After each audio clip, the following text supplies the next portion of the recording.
This podcast is brought to you by the Anime Addicts community all over the world. I love you so much. If you want to support the podcast, help out the show, get all the extra content, you can hear the hentai. Look, you know you want to watch Pancake struggle to watch Boku no Pico. You know you want to hear Otaku Cop nerd out to Transformers on the Hobby Addicts. That's right. And so much more. If you want to get all that, patreon.com or the website, AAAPodcast.com/join. Spoil us a little. Give us your hard-earned money. It's inflation-free. We haven't raised the price in like 10 years, even though it's probably really should have tripled by now. Or maybe even quadrupled if you're beef. Again, we love you. If you want to support the podcast, patreon.com or AAAPodcast.com/join. And now it's time to start the podcast. Get ready! You're about to listen to the Anime Addicts Anonymous Podcast. Make your anime addiction worse at AAAPodcast.com. And now, here are your anime addicts.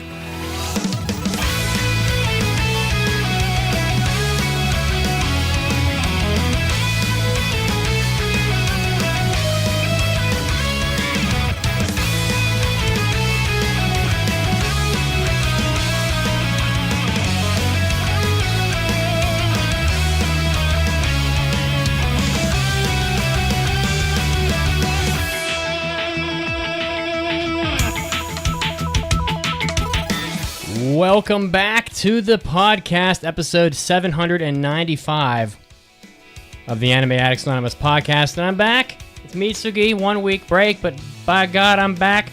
Hairless as ever.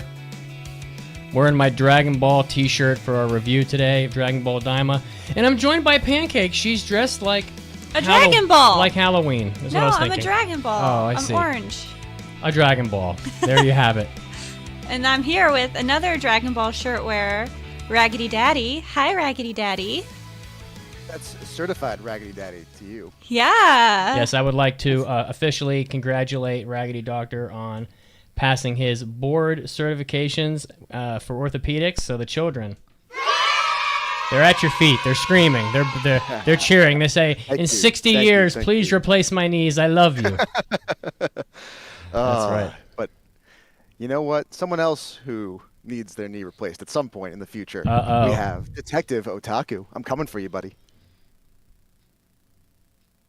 Glad to use your services because some of us only have one meniscus left. Time has not been kind to your favorite detective, but it's okay. We're all happy. We're all here. And it is the first day of the NFL season. Oh. Let's go, Commanders. You know what? Fuck it. Somewhere this weekend, a child that's sitting in the crowd will have a man throw up on him or her. And they will probably witness a fight, and also somebody will spill beer on a child. Or spear a child in the parking lot if you're a Philadelphia Eagles fan. There you go. Jesus Very Christ. important. Very important stuff. All right. Yes, Otaku Cop losing his body parts, fighting crime for all of us. So thank you very much. That's right. And welcome to you listening to the podcast. If you want to follow us, we're now live at 10 a.m. Sundays, Eastern Standard Time on YouTube. So give us a subscribe and follow. We love you so much, and that way you'll know when we're live and broadcasting so you can check us out. Follow us on all the social media. We're also on Discord, AAADiscord.com. I really want to try to put more polls up during the podcast. I might even make like a polls channel on the Discord because I think the polls have been a fun addition to the show, especially when trying to decide what to pass or fail. So, and if you're on the Discord, you can attend Anime Club every Wednesday night at 9 p.m. Eastern. The next anime they're going to be watching is on September 10th, and it's going to be Showa Genroku Rakugo Shinju, which is one of the only anime we've ever given a 5 out of 5 to overall on this podcast. So check it out over there. I don't have a funny drop with horses in it, but we are going to be talking about Pretty Derby again because I enjoyed our Hobby Addicts discussion so much and just had so many smart-ass comments that I thought, you can't ever talk too much about Taiki Shuttle. I think everybody needs to make their own little horse noise. Otaku, you first, go. Oh, that's a good idea. I'm better at the cat stuff. Come on. You're a horse boy. Give me your best whinny. My horse girls don't whinny. They say, trainer son. Oh, okay. Okay. There you go. Okay. Raggedy Daddy. Oh, naka ni dashite. Shut the fuck up. Oh boy. Mr. Ed.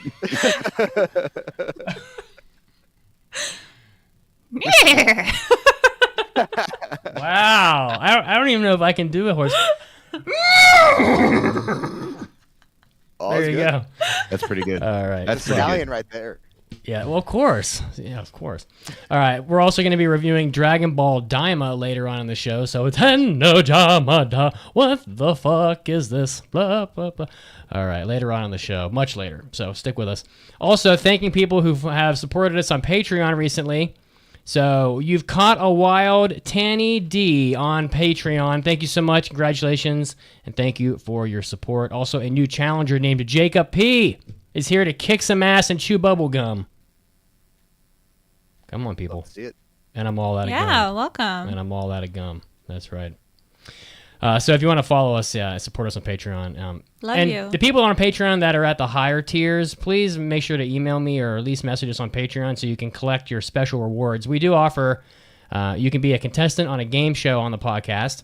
You can request and design a discussion topic. You can join us on a hobby on an after party, or you can request an anime for us to review. So all that is on the Patreon as well. So, my God, how are you guys today on this beautiful football Sunday? Raggedy, do you watch football? Well, now I can because the podcast is live at 10 a.m. I know. There you go. That's right. Let's see here. I'm in a pick'em pool with Pancake's father, who's currently Yep. leading the pool of 30 people, Yep. which is going to be hilarious if he wins because then he'll just brag incessantly. It's so funny because I talked to him yesterday and he is ahead because he picked The Chargers. The Chargers. Yeah. And it was like the second game. Yeah, and he yeah. was trying to act like he didn't have a big head. He's But then he full of goes shit. on this rant about the pick and pool and how to win. So he's very into it. It's very cute. The chatters are already saying that my camera is frozen. Look, deal with it. It's going to unfreeze too. No, I think we're the only ones frozen. It's too hot over here to not melt that ice. So it's coming. Big news of the week. おー、大ニュースです。It's time for big news of the week. All right. So, well, this is interesting. I had to talk about this. So, a small army of Japanese people pay tribute and respect. Japanese people are so great. They pay tribute and respect to the Gigo Akihabara #1 arcade, formerly the Sega flagship, that is now closed for the last time. It is done. So if I pull up the picture here, you can see all the people. Pancake. There's like, I don't know, Yeah. probably around 1,000 people standing outside the arcade that's getting shut down. We walked into that arcade and promptly walked out because it's all crane games. Yeah. So yes, exactly.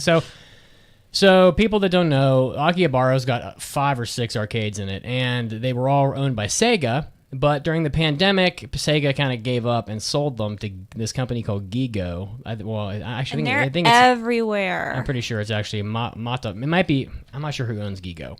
Anyway, they were renamed to Gigo from Sega, and during the pandemic, and now they've closed down the #1 arcade. I don't know why exactly, but I would say that who gives a fuck? Honestly, like Akihabara has taken such a massive just step back, in my opinion. We didn't even go to Akihabara last time. Yeah, I mean, it's just not even... It's worth going to if you've never been to Japan, but there are just places in Japan that are way better than Akiba now. Like that arcade, these arcades in Akihabara used to have... They used to have the 6-person Gundam game where you'd sit in the cockpit. They'd have the metal games where you like gamble, pseudo gamble, and sit there and drink coffee for 5 hours. You know, they have all this different stuff. And now it's just fucking crane games. Gigo is just everywhere. They're like, well, we know the crane games make the most money, so we're gonna make the first 3 floors of the arcade nothing but these crane games that you can't win. So you're better off going to you're better off going to round 1. Ikebukuro and going Right. to round My 1 and opinion. going to the 3rd floor and playing Chin, metal games. Yeah. I don't know why they closed it though. I mean, I don't know. I mean, I think it had something to do with the lease was up. Oh yeah, thanks for reading. You can read. No. Someone here has to. I'm from West Virginia. I can't read. So, and now I'm living in Tennessee. So that's seemingly about the same as West Virginia. Yeah, pretty much no one here has a teeth. So Has a teeth? No, there's no teeth. West Virginia. West But you Virginia. have midget wrestle. You guys have midget wrestling, which West Virginia does. We are going on would- the 21st. There's a midget. There's a midget wrestling event, midget pro wrestling, 10 minutes from our apartment, and I paid. Listen. I'm not ashamed to say that I paid $140 so Pancake and I could sit in the front, could sit ringside. I want to see a little. I can't even say midget. It's called. You've already said it like 7 times. It's called that on the event name. Like, what do you want me to? That's the event. Good the event Lord. Name. The event name. I don't think they care. I think only like Karens care about this. Honestly, like so. I want to see a midget / I love them. I don't care, little person, whatever they are. I want to see them choking another little man on the rope. I want to see him. I want to see his eyes bulge out as another little man is pushing his throat down under the ropes right in front of my face. I want him to throw up in my lap. That's what I want. Are you down for this, Pancake? I'm just along for the ride. All right. Okay. Yeah. Anyway, so they said that the lease was up, and they were just like, "Fuck it," I guess. They didn't want to renew the lease, so they closed it. Now, they said that Matahari Entertainment, which, I don't know, sounds like... Well, no comment on that. So, plans to open up an amusement facility in the building, which it was already an amusement facility, so we'll see. They're just gonna... do you guys ever have, like a super buffet in your town that closes, and then they open another super buffet right where that one was? And then that one closes, and they open another super buffet? Yeah, we had one in my hometown. It was King Buffet, then it was China Buffet, then it was Great Wall Buffet, and I don't know what it is now. Great Wall Buffet. Come on, Raggedy. You ever just... the best one we had a Pizza Hut that closed and became a Domino's. Oh, we had a Pizza Hut that closed, and it became a Mexican restaurant, and now we just call it Guadalajara Hut in my hometown, which is really funny. That's funny. That's awesome. Do you ever just replace a knee and then like some years later they come back and they replace that knee with another knee and then another knee and you're like, why do you keep putting knees in here? Why don't we try something different? Like an elbow. Okay, yeah, let's put a hip in there. Let's put a hip where your knee should be. Anyway, so I don't know. It's like the Sega thing went out of business. Then the Gigo's going out of business, and now they're going to put another one in there. So I don't know. Maybe Gigo just didn't think it was. Maybe they just didn't get enough return for their money. Anyway, bang for that buck. Let's see what Pancake put in here for the big news of the week. I'm gonna say Raggedy Pancake. Yeah. Somebody put my teleprompter up today, and I think it was Raggedy Daddy. Can you read that from this distance, or do you need your bifocals? No, I scooted over. There you go. I made it big up a little. Netflix reveals 2026 debut new trailer for Baki Do. Netflix revealed a teaser trailer. Oh, you can't read this whole thing. Please don't read this whole thing. So there's another Baki anime. It's a teleprompter. He put the main Baki. things. More Baki. We haven't done our Baki Ippo episode. Yeah. I watched the whole damn thing. All 50 episodes of it. Shut up. What? I'm trying to read what Raggedy... All right, sorry. Read the teleprompter. In 2026 debut on Friday, the anime adaptation of Keisuke Itagaki's first Baki Do manga. Various Baki series have been running off and on since 1991, with Baki Do running from 2014 to 2023. Netflix has been adapting Baki. I'm just helping you. I swear to God, I'm going to string you up by your fucking toes. No spousal abuse in the presence of a cop. You're not in my jurisdiction. Yeah, you're not in my bitch. jurisdiction. What are you going to do about it? Definitely not in your diction. That's for damn sure. Netflix has been adapting Baki into anime since 2018, and Baki has previously fought the caveman Pickle. What? In series Big Bad Yujiro Hanma. He's a badass. Now must face off against Mushi Miyamoto, a relief sword saint. That's Musashi. Musashi Miyamoto. Mushi means bug. Oh, also, I'm sorry. It's supposed to be real. My bad. You really just will read whatever's there, huh? You can't edit. You can't edit the teleprompter. You can't edit the teleprompter. Yeah, you really. I really will read whatever is there. Well, he wants you to read this last part really intensely. Saint. No, you got to read it really intensely. Shut up. It's in like triple font. See it. Okay, sorry. Renowned through stories of his unique double-bladed swordsmanship and undefeated record in his 62 duels. Did I do it intense enough for you? No, I was okay. God. Yeah, I could have done it better. Whatever. All right, more Baki. I haven't watched any More of the Baki. More anime. Baki. We've got to do the Baki Ippo episode. So Yes. does the Baki Endless Tournament arc feed right into the Netflix content? It does, but you really can just jump right in. I started with the Netflix content and then went back to get the context, but honestly, you could. It's all just big dumb fighting. You gotcha. You don't need the Is it context. healthy shonen schlop, as you like to say. Oh, this is some real schlop. It's I think it's funny that Raggedy got excited that I was on this episode so he could put in whatever news he wanted. So he could have two newses. I will say that there's a character in that Baki tournament that just like eats like 700 pills before every fight. Jack Hammer. Jack Hammer. Is he going to have a heart attack? He makes it really far into the tournament. He just roided out of his butt. Speaking of roids, have you guys seen The Rock?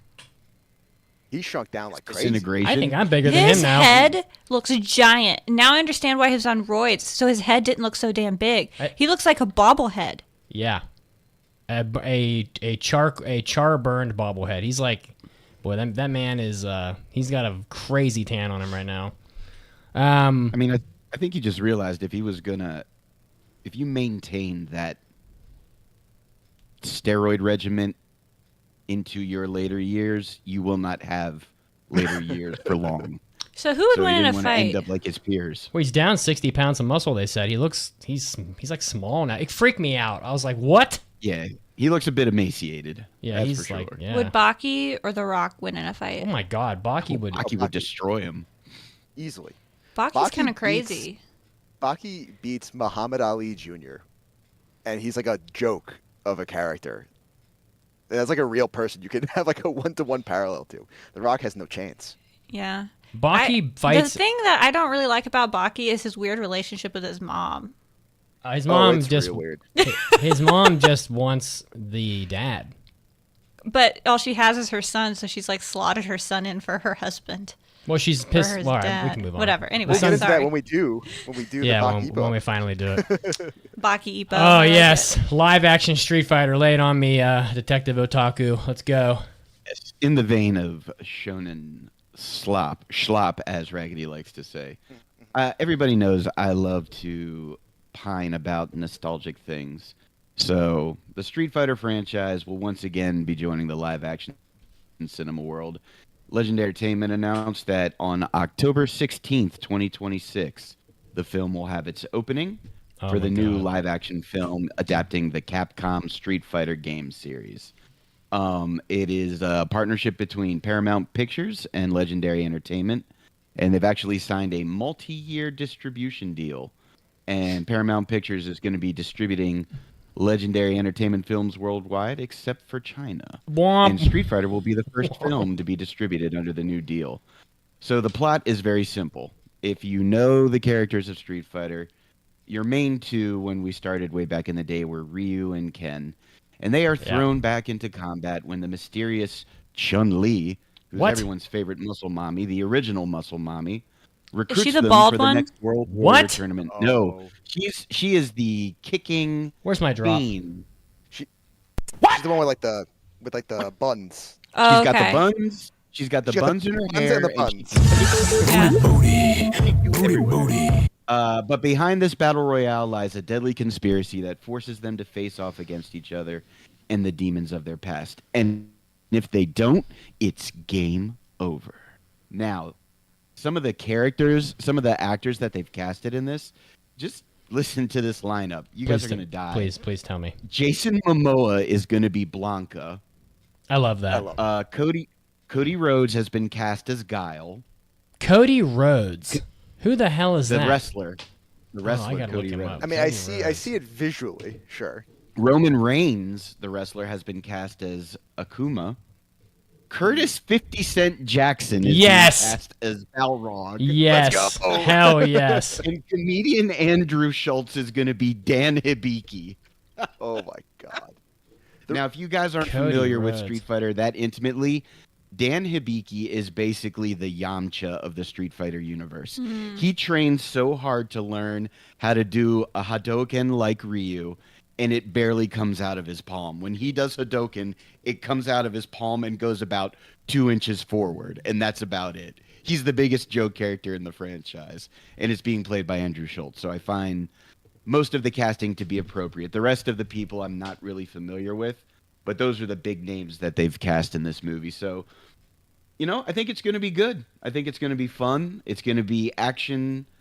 I'm looking forward to it because you know what? It can't be nearly as bad as the original live-action Street Fighter. You shut your mouth. Jean-Claude Van Damme. You shut your whore mouth. Oh, that movie was awful. Not Oh, Avatar I live do not action agree. bad, That it was bad. That It is was one. bad. Raggedy Doctor also Raul- does not agree with you. Go ahead. Raul Julia as M. Bison alone makes that film worth it. I'll give you that. He was the one redeeming quality from that movie because it certainly wasn't Jean-Claude Van Damme. Detective Otaku, for you, that may have been one of the worst movies you'd ever seen. But for me, it was just Tuesday. I love that, and that's Anyone actually remembers the movie. and Tuesday is when I will go see this Street Fighter movie the week after it releases because we do that on Tuesday because the tickets are cheap. Nice. So And so am I. will the Street Fighter be better live action, or is it Mortal Kombat that's coming out too?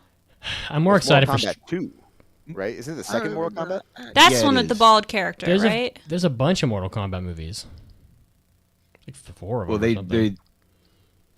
they were doing only animated projects for the longest. So now that I think they're venturing. Did they do a live action one? They did. If They I did haven't one. seen it. They did one live action one that was like I think it was. It didn't release in theaters, but it was pretty well received from what I remember. I didn't actually see it. It's got a great But- theme song. They better keep that I think fucking theme song. They should. Test your might. You like that? Wow, good Right. job. Jinx, personal jinx, no comebacks. There you go. Big trouble now. All right, we'll be seeing that for sure. I will drag my wife to it, kicking and screaming like Chun-Li. Huh? Huh? Huh? Huh? Anyway, All back right. to anime news. That's right. Yeah, Raggedy, back what to do you got? anime. Jujutsu Kaisen Season 3 trailer and release has been announced. The Culling Game Part 1, because we can't have a full season of anime anymore, is set to premiere in January Oh, fuck. 2026.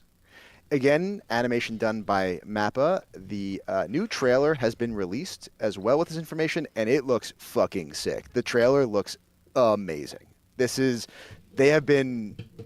MAPPA Studios got those whips out and we're cracking them. Those poor animators are hurting and it shows. Production has been in place for well over a year at this point, which is also probably why it looks so good and why MAPPA wasn't. I don't remember them having a ton of projects last year come out, and this might be why.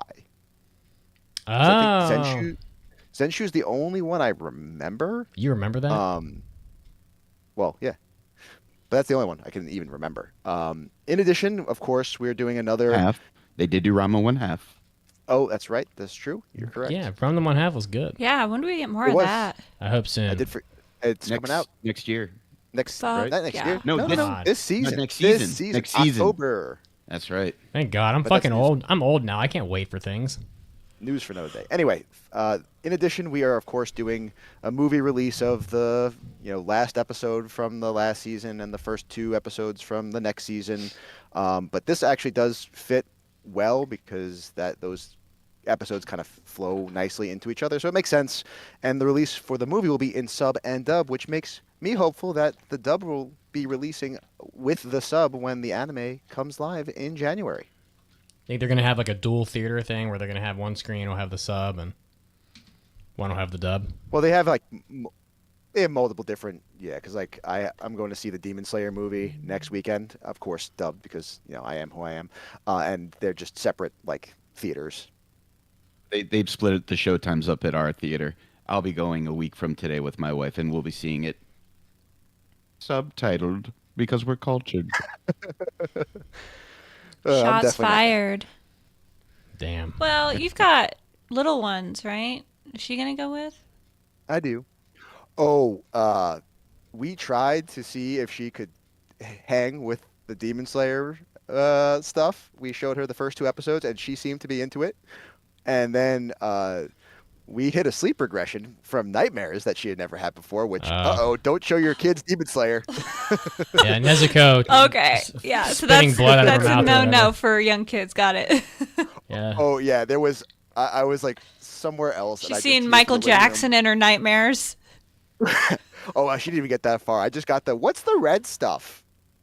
It's like, okay. Oh, I guess you should have shown her the Chinese one where it's just cum. What? What the Yeah, fuck? it's all white. Yeah. We all bleed red, and we all goon white. Yeah, in China they'll censor blood with white, so it just looks like there's cum everywhere. So I'm coming day and night. Yeah. Much. Very Pretty interesting. much. Pretty. But that's pretty exciting. I like some jujitsu. good.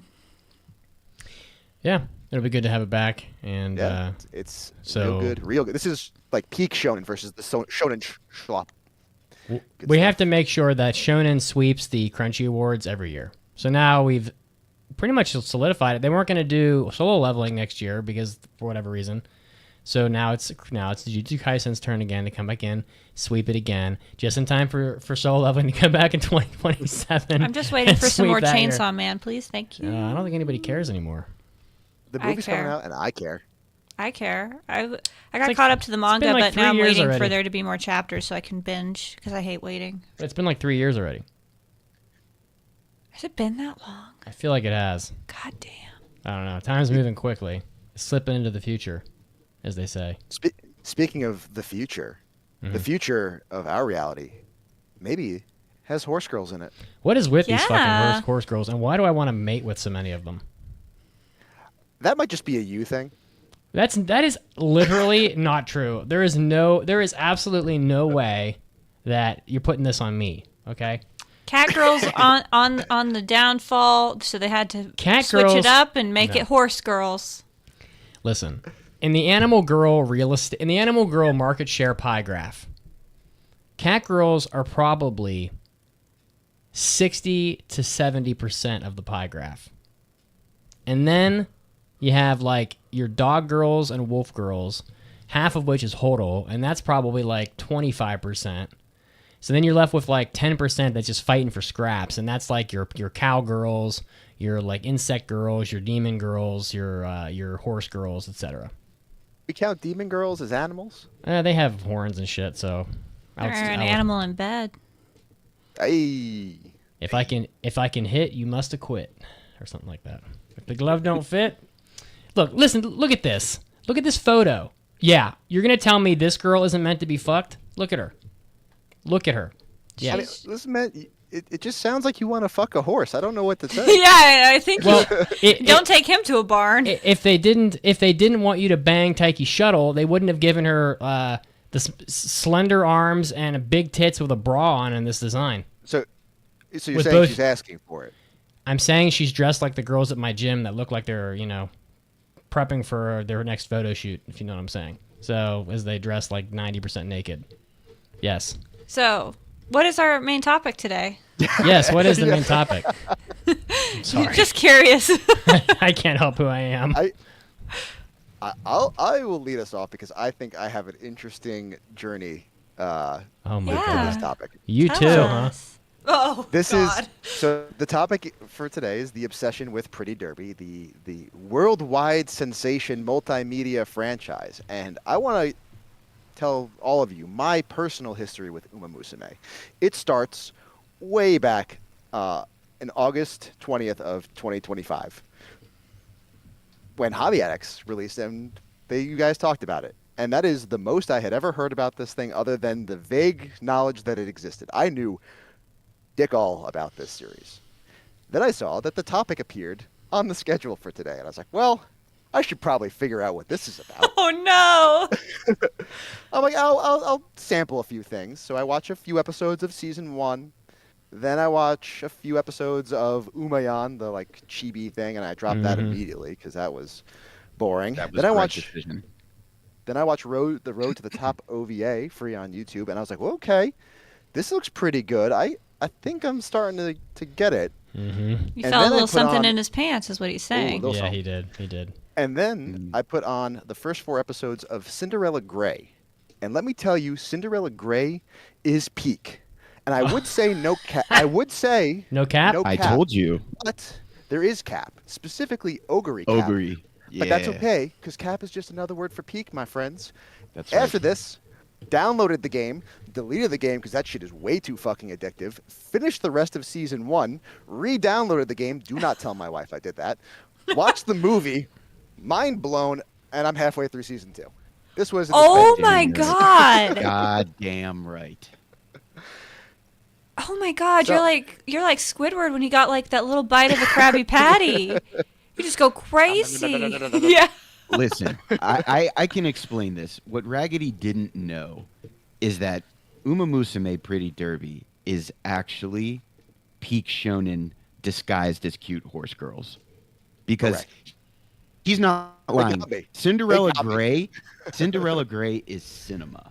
It is intense. It is beautifully drawn. All the characters are captivating. And that's, I think, the franchise's strength is that every individual horse girl has some kind of backstory, and it enables everybody to pick their favorite horse girl for whatever reason. Mitsugi likes armpits and tits. Who can blame him? Taiki Shuttle's his Yeah. favorite. Yes. But every horse girl How did you has know this? How did he know a your very thing with armpits? interesting- I've been listening to this man for over 8 years. I know what he likes. I know my boy. So, anyways, It's really but bizarre. every Do you- character, It's every taking character has every fiber of something my that you can being latch on. to not drop the most inappropriate shit of all time right now. Oh my god. But not just that though. The way that they do the series, like season 1 is based around Special Week, and then season 2 is about Tokai Teo and Meijiro, and then season 3 focuses on Kita-san Black.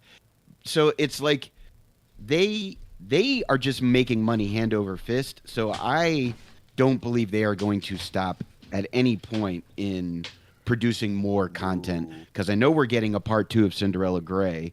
The manga is on chapter like 170 and it's not stopping. Like, Umamusume is a train and everyone just needs to get on the tracks because it's coming for us all. That's crazy. I mean, it's actually fascinating if you look at the history of this series, right? Because it starts with Psy Games, right? They're a company they make mobile games. That's what they do. I have like a list here of like a bunch of their stuff. There's like Rage of Bahamut, there's Idolmaster, there's Grand Blue Fantasy, Princess Connect. There's a bunch of stuff that they have made plenty of money on. When it came time to do Umamusume, they decided to make it even more of this like multimedia project. And when it started, the guy who did Idolmaster was the one who was leading it. So they were going to lean into this idol. I mean, for anyone who hasn't seen Umamusume or doesn't know what it is, the whole idea is that it's these girls who inherit the names and the stories of real-world Japanese racehorses. So the stories that they live through are the actual horses' stories, kind of come to life in the game.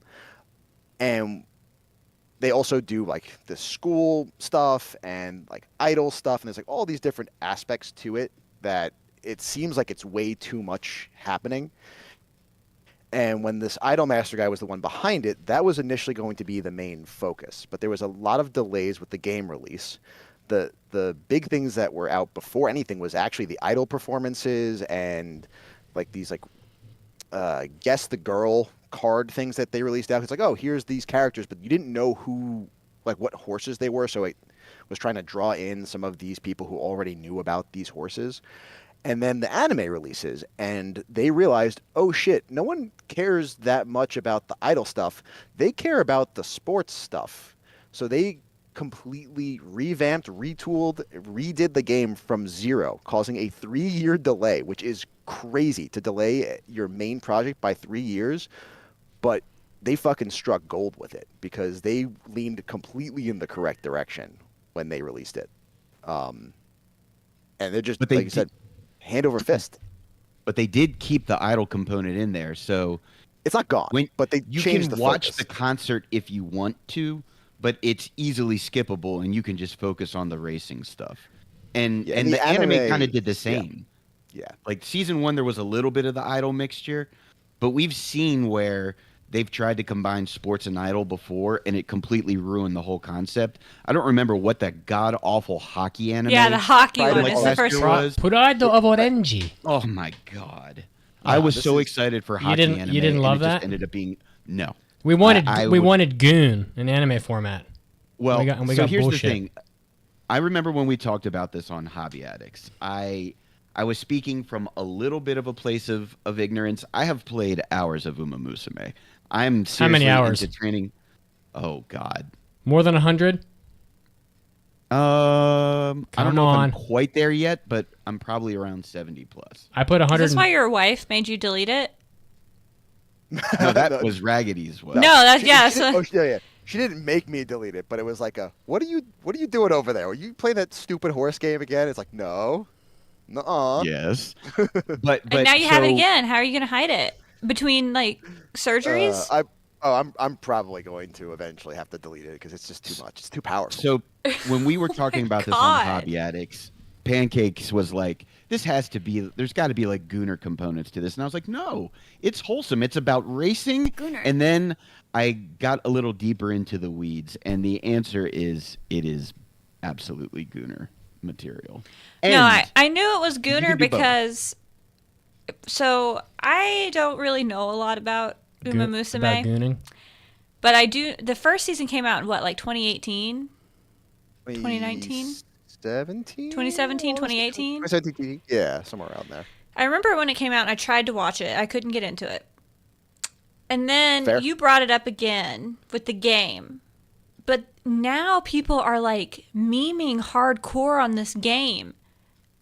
And like This is it- it's a full cycle. It's a lot. I'm like, holy shit. This is coming up on my feed, and I'm not even a horse boy here trying to goon out So- to these horses. The brilliant thing about this is that it's a full cycle, right? So and since everything feeds into itself, you can get on at any point in the circle and just get swept away in it because it's you are someone this is like a Japanese salaryman's like wet dream, right? It's gambling, it's idle shit, it's it's horse racing, but like you could get in on any point, right? So it's like, I care about the horse racing and let me see how they made my favorite horses into this anime form, and then they do the anime. I'm like, I could actually play as that in the game. Let me go play the game, and wait, the movie's coming. Like it just kind of circles on itself in a brilliant way. Because the other thing too is all the stories come from like real life, right? I know you mentioned Toketeo for the second season. Like there's stuff in there from like the real horse, like the injuries that the character sustains happen to the actual horse. The races happen to the actual horse. There's one, the Haru Ura. I have like this article in our show notes, which you can get if you're a patron, talking about this horse who had a career record of 113 straight losses and 0 wins, but she became, yeah. How does that horse she not be- get retired? Like, what the fuck? So she made her money in like the margins. So she would constantly get 4th, 5th, 3rd, 6th, which is enough to like sustain. I see. But it became this like thing where people people from like the lost decade, they felt like losers. They found this like kinship in this horse, and they found her as like a symbol of like perseverance. At one of her last races, there was over 13,000 spectators at this super tiny racetrack. And of course, she still lost, but because there were so many losing tickets from people betting on her, it actually saved the racetrack from closing down. That's crazy. Yeah. And now it's cycled back because people see this like character in the game and they play it, and then they go and look up the horse. They learn about the story, realize that, by the way, this horse is still alive, and they have been donating ryegrass in several thousands of kilograms to this horse, which because it's a meme and it's a joke. But again, because this horse is on this retired farm, it's feeding all of these other retired racehorses. Oh, It's that's like this- wholesome. You make me cry. Another thing about this franchise too is they lean in hard to historical fact, and they put it into the show in very interesting ways. Like, for example, in season seasons 1 through 3, two prominent characters are Goldship and Meijiro McQueen. Mhm. In real life, Meijiro McQueen is the grandfather of Goldship. So their dynamic of always messing with one another, it's meant to play on the fact that they actually in real life are related. And Well, there's also, a Goldship is a complete psychopath in real life too. yes. Have you there's heard about the 12 billion yen incident? I have. What? They even animated. They even animated Yes. in the show her trying to kick somebody, and in real life, the horse tried to kick this other horse at a race. So they like incorporate all those little nuggets into the anime and the game. Like they are leaning into everything about it hard, and it's like the perfect storm. Just like Raggedy said, if you like idol stuff, they got it. If you like the competitive sports stuff, they got it. If you like the gooning jiggle physics, yes. they got that too. If you like horses. Pancake, you're gonna love this. If you build up your bond with your horse girl strong enough, She'll take her clothes off. no, Please. Well, there is a Oh. hot spring date that you go on with them. Of course. Naturally. Because wait a second. Not even 20 minutes ago, Pancake was like, no one's beating their meat to this game. Hello. Pancake. Oh, they no. know that The you show are. Notes, last month alone, this game made $50 million. That's crazy. Lifetime, the franchise has generated $2.6 billion. I'm going to tell you an unstoppable why train. this also makes sense. Because being to Japan a couple times and spending more time than I should admit in arcades, salarymen will go to these arcades and breed horses and play these horse racing games anyway. So they've just put this on their fucking phones with cute anime girls. So they're already doing this. Now they don't have to go to Round 1 or Gigo to play it. So let me just jump in real quick since we're talking about the money. You can buy stock in Cyber Agent. So Cygames is owned by 3 companies, okay? They're owned by Nintendo at a 5% stake. They're owned by DENA at a 24% stake, and Cyber Agent owns the other 69% of the company. Well, you can go on the stock market right now and buy Cyber Agent on the over-the-counter market. CYAGF is the symbol. And in the last 12 months, their stock is up 85%. Yeah, I bet it is. And in the last 2 years, it's up 91%. So, crazy. I mean, it literally, what was this? On August 25th, their stock went from $8 to $12.50 all at once. It literally went up 50% all at once because their fair market estimate went up by 25% due to, quote, game hits and platform cost savings. So they are literally this. Well, the other thing is they own all of their own IP. So a lot of these other like multimedia things, it's so, like the anime license is owned by Toei and the game license is owned by Capcom, and it's all kind of spread out. They own all of it, so everything that they do, the money cycles back into it. And the thing about Cygames that I've noticed is they do seem to care about the quality of their product in addition to, right? So the question, why are people obsessed with Umamusume? There's a ton of gacha games. There's a ton of there's a ton of Gooner content out there. But why is this one specifically the one that everyone cares about? It's because they put other things in it above and beyond, well above and beyond, like any of that other stuff. They put extra time, effort, quality into it to make a better product. And if you look even at just the anime that they make, because Cygames now has Cygames Productions, where they make more than just Umamusume. They've made The Summer Hikaru Died, they made Brave Bang Braver, and they made Apocalypse Hotel. They made a bunch of really quality shows in recent years that don't necessarily have these big like followings per se. So it's almost like they're using Umamusume to launder money to make like pet projects. I might buy some stock. That's crazy. Why not? You may as well. It's the top 30 largest video game company by revenue in the world. Their it's market above Capcom. It's above CD Projekt. It's above Niantic. It's above Wizards of the Coast. So are they going to run saw- out of these horses, or are they just going to keep going No, further they're making back new in ones. history?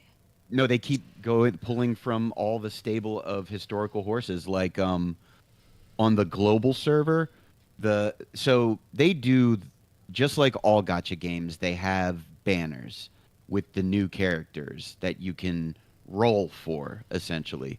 So I follow a bunch of Umamusume accounts on X because I like to kind of know what's coming down the line. I do the same thing for Fate Grand Order because in the States we're 2 years behind the Japan content, so I know what characters are coming. I know who to build up my stockpile Stable? for. You're stable. No. Like every game calls it something different, but they all have a word to describe the in-game currency that you use to try to get new characters. But anyways, on the global server, the last banner on the global server was a new character called Still in Love, and she is a yandere to the nth power. Like if you Google her animation, her face goes from like this timid little thing to turning to demonic red, and she like pulls her fingers over her face and she looks like a goddamn psychopath, and she's in love with her trainer. So her banner generated just undescribable amounts of money globally because everyone was trying to roll for her. To talk about like what you mean with like, where are they coming from? Just so you have an idea, like the ones we've been talking about, like that Haru Ura was from 2000. Like that race was 2004, right? So this is a horse that's been is currently out of the game. Gold Ship, the one that I was talking about, or that Otaku was talking about, is raced from 2011 to 2015. They're pulling from all over the place. There are a few historical things I do want to touch on because I do think they're pretty interesting. Please do. One's that 12 billion yen incident that I mentioned. So Gold Ship is a character who in the show and in the game is very like mischievous, kind of kooky and bizarre. That's because the real Gold Ship was known for doing weird stuff, even though they were a fantastic horse. They won 6 G1 races, which symbolized on her outfit, which they do a lot of that kind of stuff. But the 12 billion yen incident was she was supposed to win that race, decided to not leave the racing stall at all. At all. Just didn't leave until like I think it was like a good half a distance down the runway before she even left. And the loss from that was 12 billion yen, 135 million in today's dollars from one race. Additionally, there's another character, Silent Suzuka, who's in the first season, who in the show has a pretty bad accident, fractures her leg, and it's a whole storyline about coming back from injury back to competition, which is one of these great things that they do in the show is it's true sports stories. But the real world story is a little sadder because when she broke her leg, they killed her because they had to euthanize her because it was such a sad injury. Yeah. Them's the breaks. Again, that feedback cycle, that character now has like a memorial in the game related to, so it's just constantly Did feeding they on put her itself. down in the game? No. No. But they have like a whole like memorial thing. They do retire them. Like season 2, Tokai Teo and Meijiro McQueen have this rivalry, and the whole season is about Tokai Teo getting injured multiple times and coming back, all because she just wants to race Meijiro McQueen, and then Meijiro McQueen has a career-ending injury.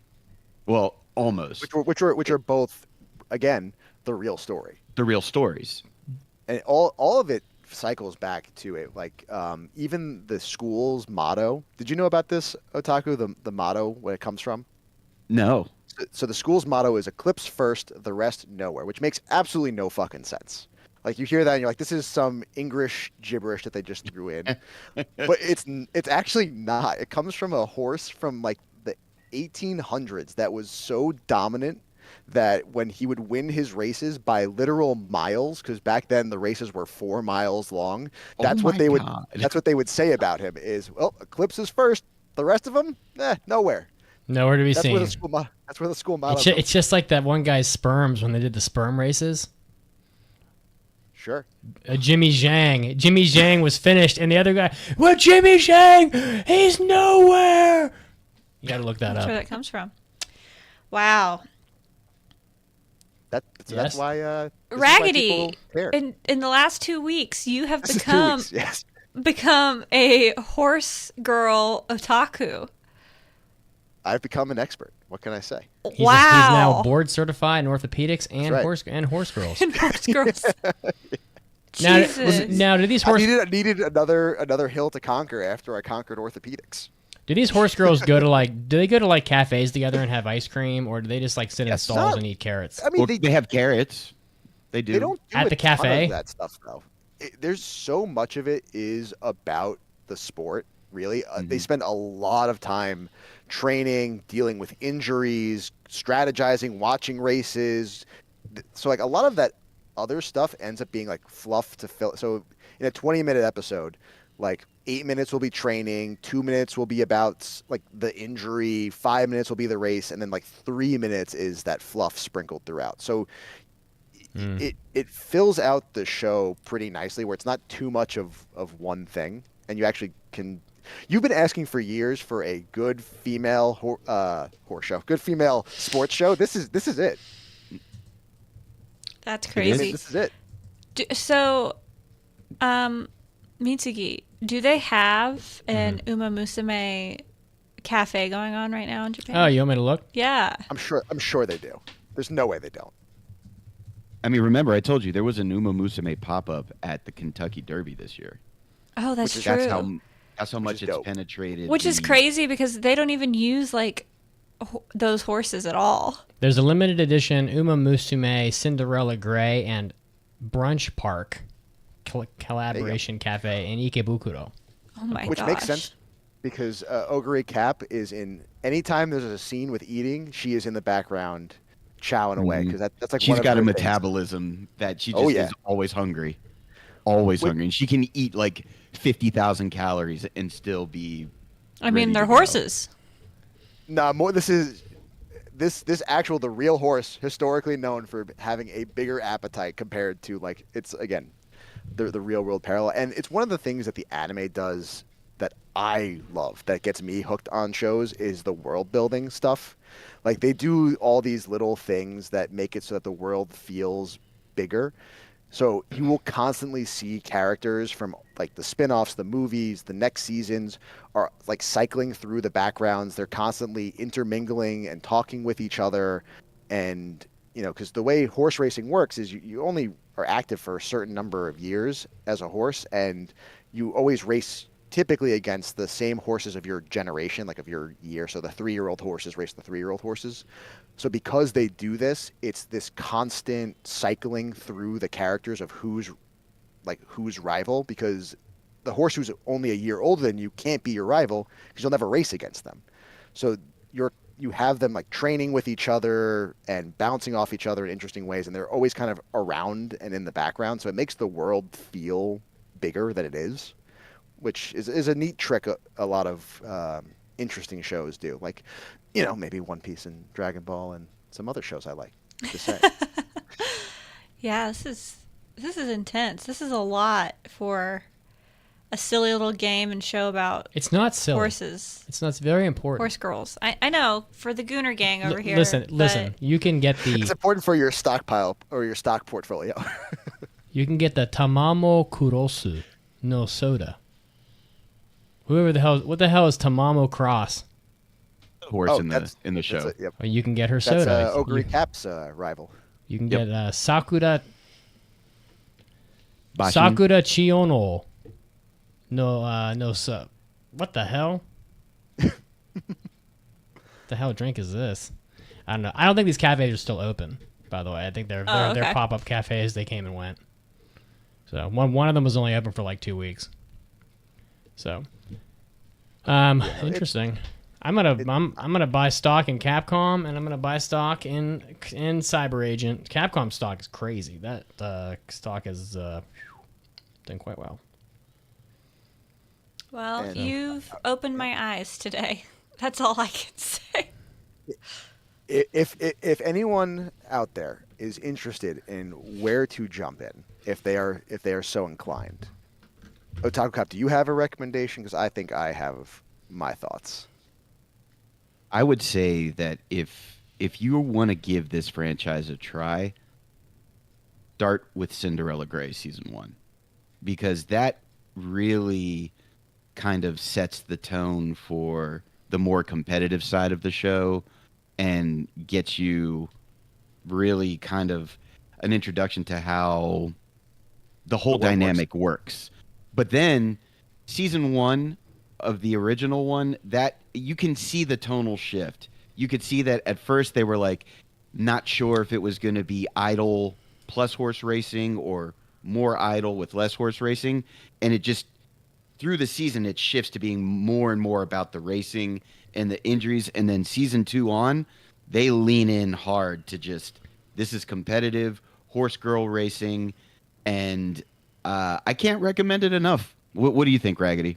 I would say season 1 it's definitely the weakest season. You could easily skip it if you really wanted to. It is still funny. It's actually, the comedy is pretty good, but it's not where I would say to start. I think if you want to give it a try and you want to see, well, is this something I should check out? Watch the Road to the Top OVA, because it's available for free on YouTube. It's only 4 episodes, 20 minutes each. It goes through a complete rivalry story. It has one of the more fun horse girls with TM Opera O in it. That's a great place to start. And then if you want to have your mind blown with Sakuga porn, just go watch the movie, because you think MAPPA is abusing their animators? God damn! I don't know what Cygames is doing over there, but it looks so. It is mind blowing how good that animation looks. All right. So that would be my recommendation. You guys have a favorite horse? Ogre Cap. Ogre Cap. She's the shonen protagonist for Cinderella Grey. So, dumb shonen head. Gotta represent. So if you're asking me, I have one favorite from the shows, and I have one favorite in the game so far. So my favorite in the show is Tokai Teo. I really enjoy how she's just the most determined and won't quit horse girl. I respect her her motivation and everything. She's a great character. In the game, I guess it would have to be Maruzensky. That's my top horse girl. She's the one that I've built up the most so far. She's won the most stuff for me. So that's my girl in game. And I know she's one of your top 3, Mets. I'm looking at this Rice Shower character that is wearing thigh-high socks with a garter belt, and she's not supposed to be sexualized. I'm looking at Pancake. She's actually a pretty big character in season 2. Wow. Okay. Right. That's besides the point. I was just no. There's definitely, like I said, when we talked about this back in August. It came from me not knowing enough, and I was more invested in the franchise than anybody else on the podcast at that point. But there's definitely, obviously, this is a franchise that appeals to everybody in some way. Yes, there's elements for the Gooners, there's elements for the shonen heads, there's the idol lovers. There's something for everyone, and like Raggedy said, I think that's why this franchise is so successful. It hits across all the spectrum. It's something for everyone. Well, for anybody who cares about this kind of stuff, Cyber Agent is worth $6 billion now. That's it. That's the market cap. More. That's quite a lot. That's their market cap. I know it's not. No. Capcom is worth $11 billion by market cap. Capcom, look at that stock. Look at that line, Pancake. Literally, Capcom stock has essentially never gone down ever since 2013. I'm gonna buy some of that. That's crazy. All right. Anything else? Boy. No. Maybe. When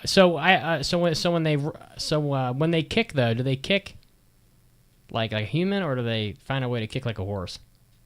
Kind of both, sort of. Both. So there's a scene in season 1 where Special Week is being recruited by her trainer, and he just goes up behind her and starts feeling her thigh, and she definitely horse kicks them into next week. But at other times, there's just straight up karate kicking. So it just depends. I got you. All right. Well, we got to leave room for Dragon Ball because it's a new adventure with a new story. And we also have Last Time On coming up, so you're not going to want to miss that. We got mailbags. Thanks to Raggedy Doctor and Detective Otaku for being horse girl gooners. Let's go. Let's be honest. No shame. I'm a goon. I'm not a gooner. Oh, you're a goon. Okay. Well, maybe you can be in the next hockey anime. There you go. But All for right. now, we have an in-show trivia question. In Dragon Ball Daima, what physical feature is shared by all characters from the Demon Realm? Tune in after the news break to find out.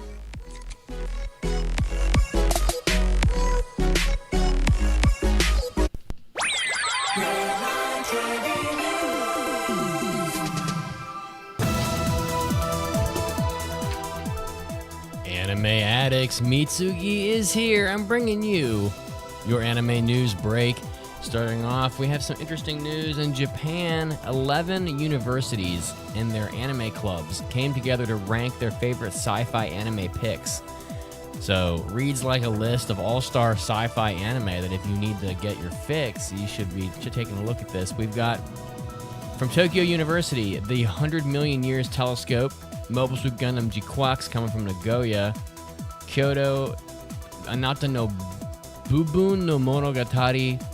Let's see what else we got on here. More Mobile Suit Gundam G-Quax. That's recency bias probably. We have Hokozoko no Elpis, Planet Test, Gunslinger Girl. So Cyberpunk Edge Runners, Mobile Suit Gundam 1979. So we've got some based picks in here, some recent picks. If you want to check it out, you can go on Anime News Network, look up the full list of picks here. You can maybe get a list of sci-fi anime that you haven't seen already. Next up, another anime studio was acquired by, yes, another anime company. Frontier Works has acquired Yokohama Animation Labs as a subsidiary. So Frontier Works is a core entertainment company within the Animate group. So if you've ever been to Japan, you might have seen Animate as they sell lots of anime-related goods, figures, just random merchandise, whatever. You'll see their storefronts around Tokyo. They are mostly involved in handling television and theatrical anime production, licensing, publishing, and merchandising. It says that Frontier Works stated that that because anime is continuing to gain global popularity, this direct collaboration with studios has become essential. The acquisition seeks to strengthen the link between IP and anime production while facilitating adaptations of other companies' works. So if you're a fan of anime, well, we have a little bit of industry consolidation happening here, and also trying to facilitate probably more collaboration with other companies into the future. Next up, well, Witch Hat Atelier is being delayed clear back to 2026. So in a shocking move, I think here, being pushed back quite a long ways. The production committee cited further improving the quality and to, quote, fully showcase the charm of the work, end quote, as the reason for the delay. I don't know what that's supposed to mean, but that sounds like a bunch of bullshit, if you want my opinion. The anime is being helmed by Ayumu Watanabe, who did Space Brothers. So if you're a fan of Space Brothers, Ayumu Watanabe, etc., you'll be able to catch the Witch Hat Atelier, and it's 6.5 million copies in circulation. It is sometime in 2026. Next up, Harajuku has a new event coming, or a new attraction rather, coming to their locale in Tokyo. The Kawaii Monster Land is getting set to be opened in Harajuku's newest whimsical underground theme park. So Harajuku, not a big fan of Harajuku except for the Adidas store. If I can be honest, it's so freaking crowded in Harajuku, it's awful. But Harajuku is a center of Japan's cute culture. They have tons of shops and gachapon stores and anything you want. Even the food is cute in Harajuku. This winter, they're going to be launching a new brand of underground wonderland that combines monsters, sweets, and the Harajuku fashion scene, Kawaii Monsterland. So you can look it up online. They've got some photos already as it's being built. So, and it looks like they've got some pretty good creative talent from inside Japan here working on the art and the concepts for the productions, and it's inheriting the spirit of the unmistakably unique cafe that was in operation between 2015 and 2021 that drew almost 1 million visitors. So they're going to be using a surreal mix of rainbow hues, giant desserts, and eccentric monster mascots to attract visitors. So if you're going to be in Japan, I don't know, in the next year or whatever, go check out Harajuku if you want to see this new attraction. It could be worth checking out, the Kawaii Monsterland. This was Mitsugi, and this was your anime news break. And now it's time to get back to that sweet-ass anime podcast.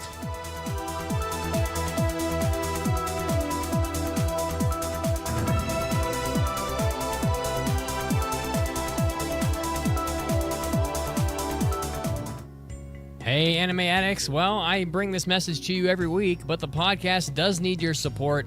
We do our best to keep this show running every week to get you entertained throughout your busy work week. But hey, things are expensive and we need support. So if you want to help out the podcast, do a good thing, get all of our bonus content, you can go to AAAPodcast.com/join or Patreon.com.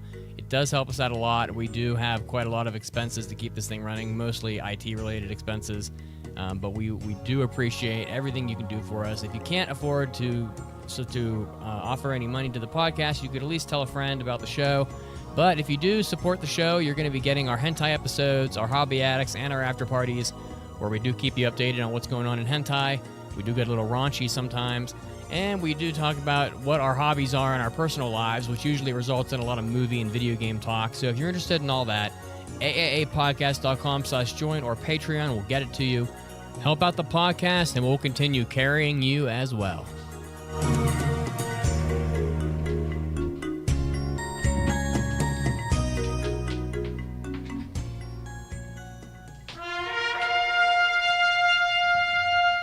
And now, great moments in Anime Addicts Anonymous history.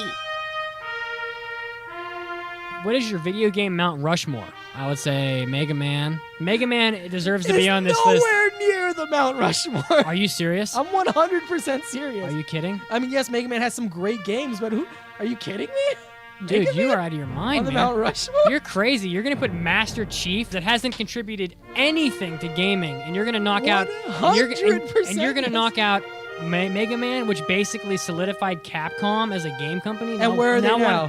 One of the biggest video game companies in the world, responsible for Resident Evil, 1,000 arcade machines. When was the last? Oh my god! When was the last good believe Resident it. Evil? I can't believe it. Hasn't Capcom stopped making video games? No, I would argue absolutely 100%, without a doubt, that Sonic the Hedgehog, who basically founded Sega himself, is more important than Master Chief. And he fell off a cliff just like Mega Man. But that doesn't matter. He created an entire company. Without Sega, you wouldn't have the Genesis, the Dreamcast. What the? Who cares about the Dreamcast? That system was... Dude, Sega Corp is a gigantic company that makes like half of Japan's arcades. BCom says, where is Sega now? Making billions and billions of yen. In the video game industry? Yes. In the video game industry. Dude, you're nuts, What video man. games are they making? They make tons of video... Dude, you're... What video games? You're only What's big? What's a big Dude, Sega video game right now? dude, What's a big game? I need you to calm down so I I'm just asking you can a question. talk. I just want to know. And now, back to the podcast. I think that's my favorite lead out clip because it has aged so poorly. Yeah, I think For it gets Cosmo. funnier For as Cosmo. time goes on because Resident Evil is like getting really huge. It's massive. Yeah. Yeah. Resident Evil 9's coming out. Monster Hunter. Street Fighter. New Street Fighter. Street Fighter movie coming. Poor Cosmo. Oh, man. Capcom's probably like near the top of the tower right now for video games. They're just crushing it. We did have an in-show trivia question for you. When we left you, in Dragon Ball Daima, what physical feature is shared by all characters from the demon realm? Pointed ears. If you got them round ones, they gonna notice. Yeah. They don't like They call your you kind. they call you a roundy. That's right. They call you a blunt head or something. I don't know. All right. Well, You could have also said like pastel skin. that's true. Yeah. Yep. We'll get into that. Yep. All right. Well, I'm not wearing pants anymore. I wanted everybody to know that because it was hot in here and I gave up and took my pants off. So, You were really just gooning to Umamusume. We get it. Taiki Shuttle. That's right. Taiki Shuttle. no comment. Time for last time on. Last time on Presented by Shonen Showdown. An appropriate lead-in for today's review, but we're doing last time on My Hero Academia. That's right, from the original season back in spring of 2016, produced by Studio Bones. You can watch the final season on Crunchyroll starting October 4th. So what happened last time? It's been 9 years, and we have the final, we swear this time, season of My Hero Academia. Last season, Season 7, saw Shigaraki and All for One lead the Paranormal Liberation Front in an all-out assault against the Japanese heroes. We witnessed the thrilling conclusion to several storylines, including the Todoroki brothers' duel, Toga and Uravity, the mutant quirks, as well as the return of the Big Three from from UA. The only remaining threats at this point are All for One, who is rapidly Benjamin buttoning his way to a rapid death as a result of his fight with Endeavor, and an incredibly overpowered and somehow more freakish-looking Tomura Shigaraki. The final duels are set, and it's Shigaraki versus Deku, who has now mastered his quirk One for All, and One for All, or All Might, I should say, or my apologies, and All for One versus Armored All Might. That's right, our weak and powerless All Might has one last trick up his sleeve to fight his final nemesis, All for One. I am excited. I have been following this obviously since the beginning as the resident Shonen Showdown head, but Otaku, are you interested? Because I know Pancake and Mitz aren't. Of course I'm interested. I I've dropped been My watching Hero it. a long time ago. Nah, I still go to the movie theaters to see the movies when they release them, so we will be watching. It's just a good fun time, and you love to see it. I'm back in season 2. Yeah, I think I'm in season 2. I watched all season 1, and I think part of season 2. Admittedly, somewhere around, what was it, like season 3 or 4, it took like a pretty noticeable dip in story quality, animation quality, character writing. It was like kind of bleh, but if you soldiered on through, seasons 5, 6, 7, and hopefully season 8 were fucking bangers, so hopefully they continue the streak. Are you keeping up with Fire Force at all? Come on, yeah. Who are you talking? Of course I am. Is season 3 any good? Because I'm still digging on that one Kakarot character that has like the Kakarot energy that she has. She's not as prominent in 3. Brutal. Damn. She's there. She's definitely there. She's there. Man. There's a lot more fighting in season 3 than there was in season 2 in my eyes. No, she's not very strong. She's not very strong, but she has other sorts of powers. She's there for the Gooners, that's for sure. Do you know what the name of her power is, Mitz? Do you know what the name of her power is? I make a Yukum. It's literally Lucky Letcher. Yes. Yes. Yeah, baby. Oh yeah. Oh. All right. It's time for mailbags, I think. Shall we? Yes. It's time for an almighty anime mailbag. Anime.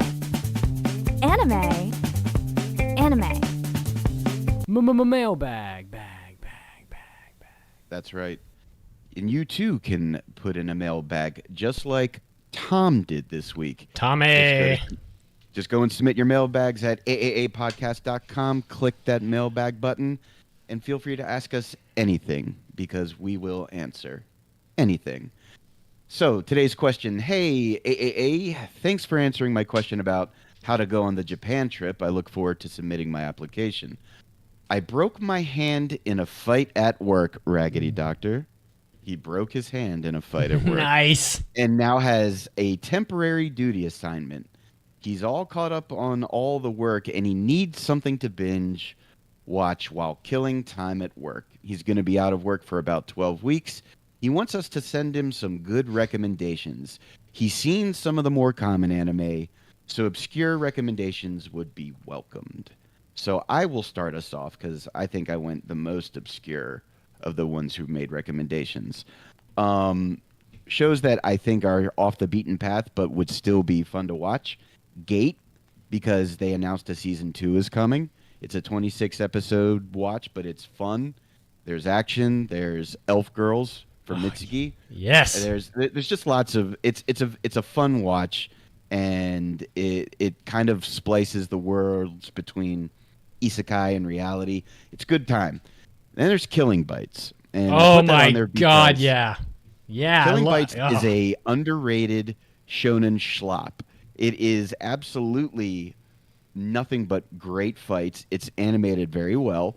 It's just, anthropomorphic characters that tend to lose clothing a bit. So there's a delicate balance it plays, but it's good. What was it? The badger girl and the main girl. Oh, yeah. And the cheetah girl just like decide to roll around honey. and just go. They start fucking making out at the end or whatever. Or that one towards the end.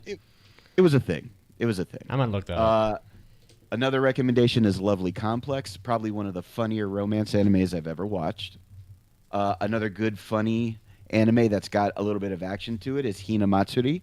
Great anime. And then 2 baseball ones. Mitsuki put me on to Cross Game. Be ready to have your heart broken, episode 1, but it's ripped a hell of out. a ride. And then Major. Major is just some peak shonen baseball that I can't recommend enough. And I hope you'll take some of my recommendations to help you get through your off time. Oh man, there's some such good recommendations there, honestly.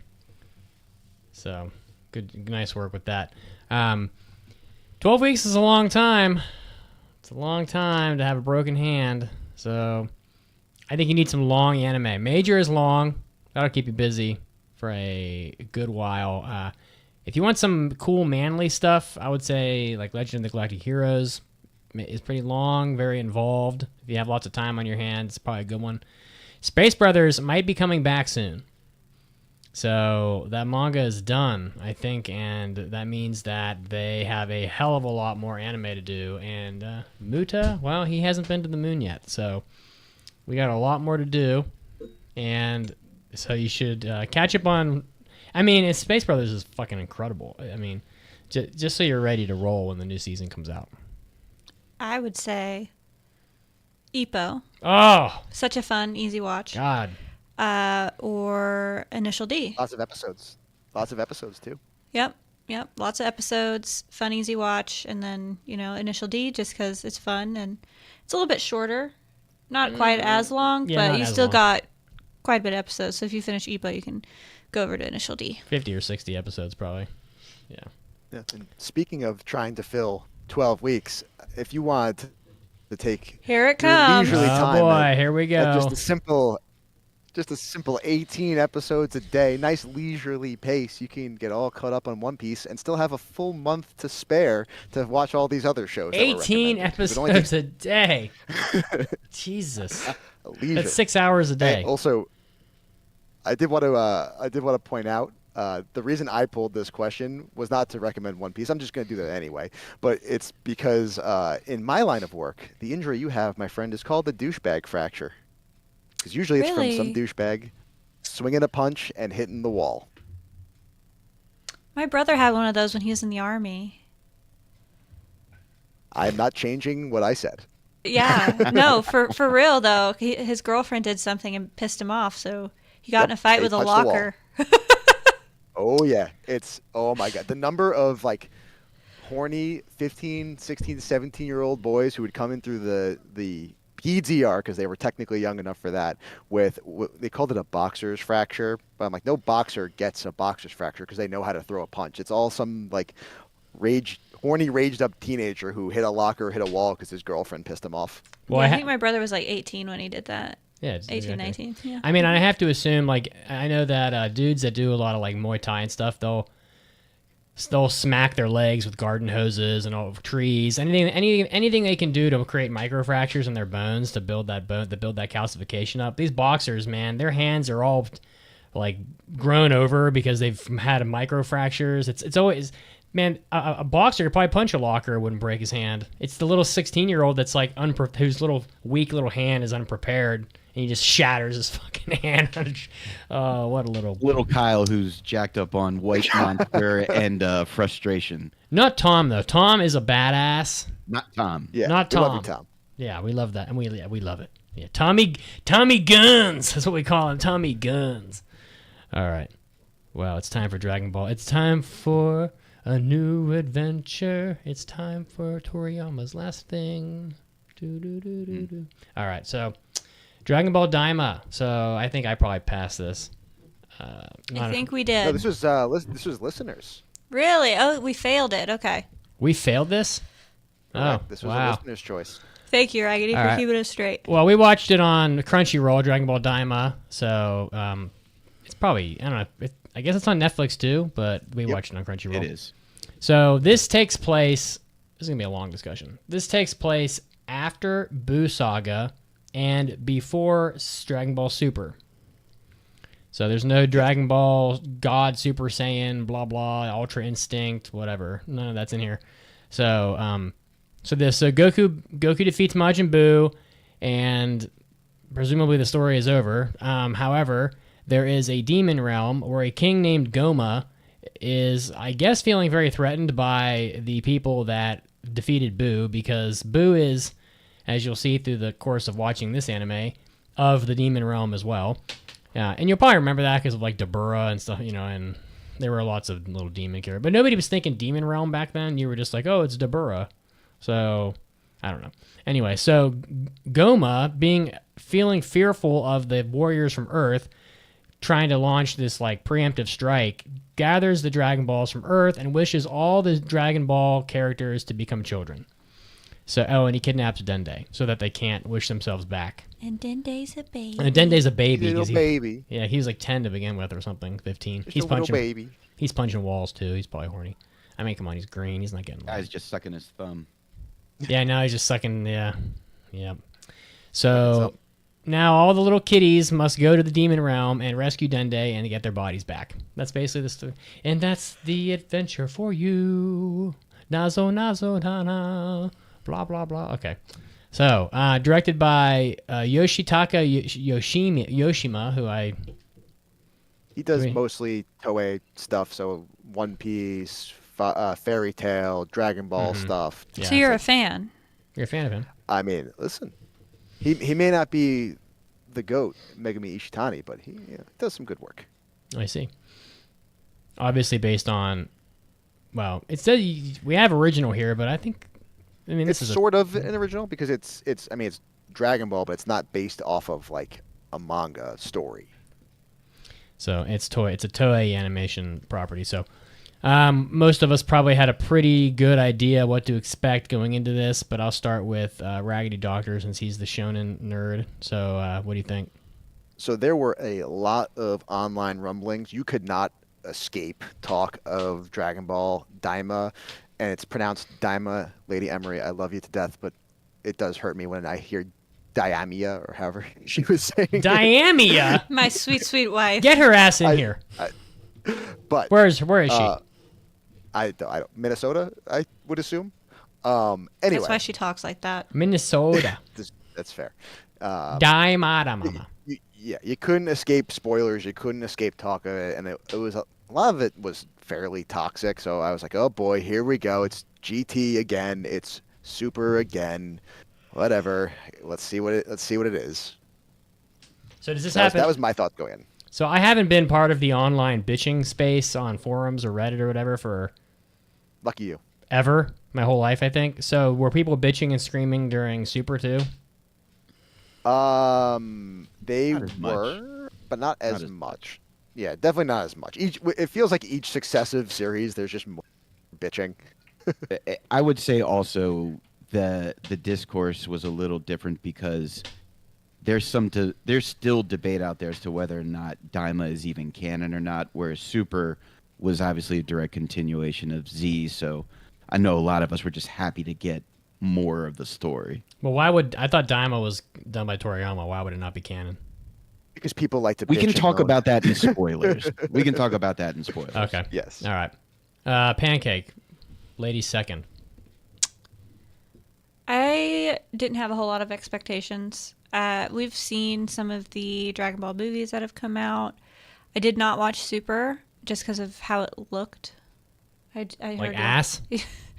But I went out into it with an open mind. Have some fun with some characters that I know and love. especially because Bulma and Vegeta are in it, and those are two of my faves. Buruma, ore no Buruma. So yeah. All right, Detective, what did you sleuth out here on this one? I've been watching Dragon Ball since, well, before most of you were born. And I will say that I expected more of the same. It's very formulaic, but, it's Dragon Ball franchise. I was expecting probably some really cool fights, a little bit of comedy, and a big bad. And rinse, repeat. That's literally what I was expecting going into this. Well, I think I'm going to ramble a little bit here. I mean, I've been watching Dragon Ball. Dragon Ball is the only reason why I'm here today, to be honest, because Dragon Ball was the thing that was the coolest fucking thing when I was about 14 years old. Toonami is probably why we're all here. I'm just going to take a crack at that.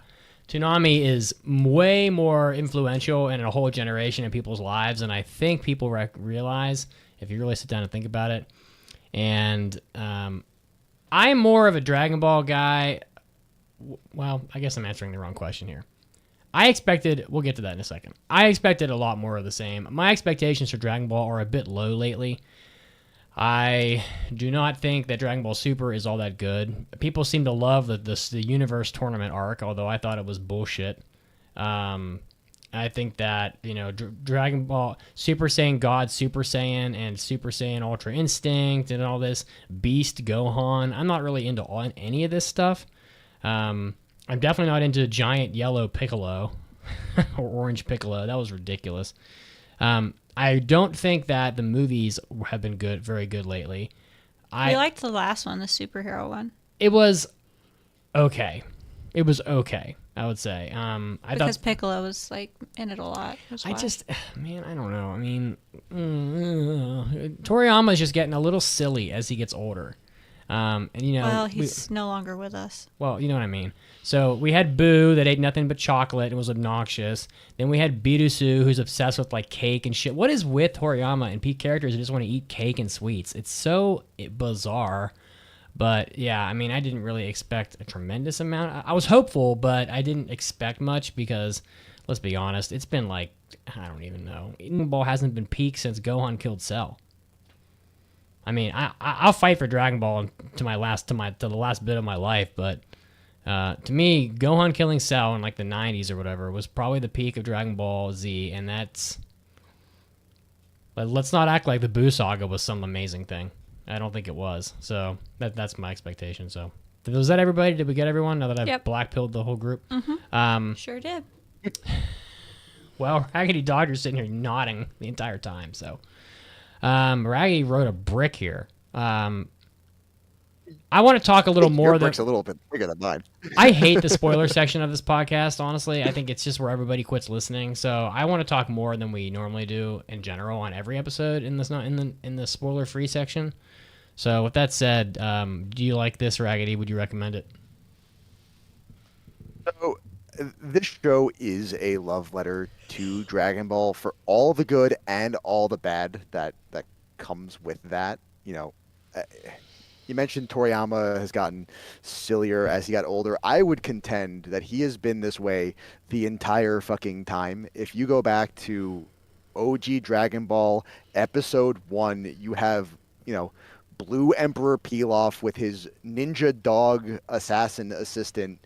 You have a little boy with a tail in the jungle who doesn't know what a girl is and has to check every female character for a penis. This has been like this since the jump. I would put this series above Super and GT significantly. I was not a fan of them. But I would put it below the original series and below Kai specifically, because Kai is where you trim some of that fat from Dragon Ball Z. It's like the redo of it. I would probably put it somewhere around the Buu Saga, which, while not as good as the rest of it, is something I still did enjoy and makes sense considering this is a continuation of the Buu Saga, basically. While the middle does drag unnecessarily, there's still a lot to enjoy. The fights, I think, are good. The animation is good. It has one of the most interesting fights in the entire franchise, I would.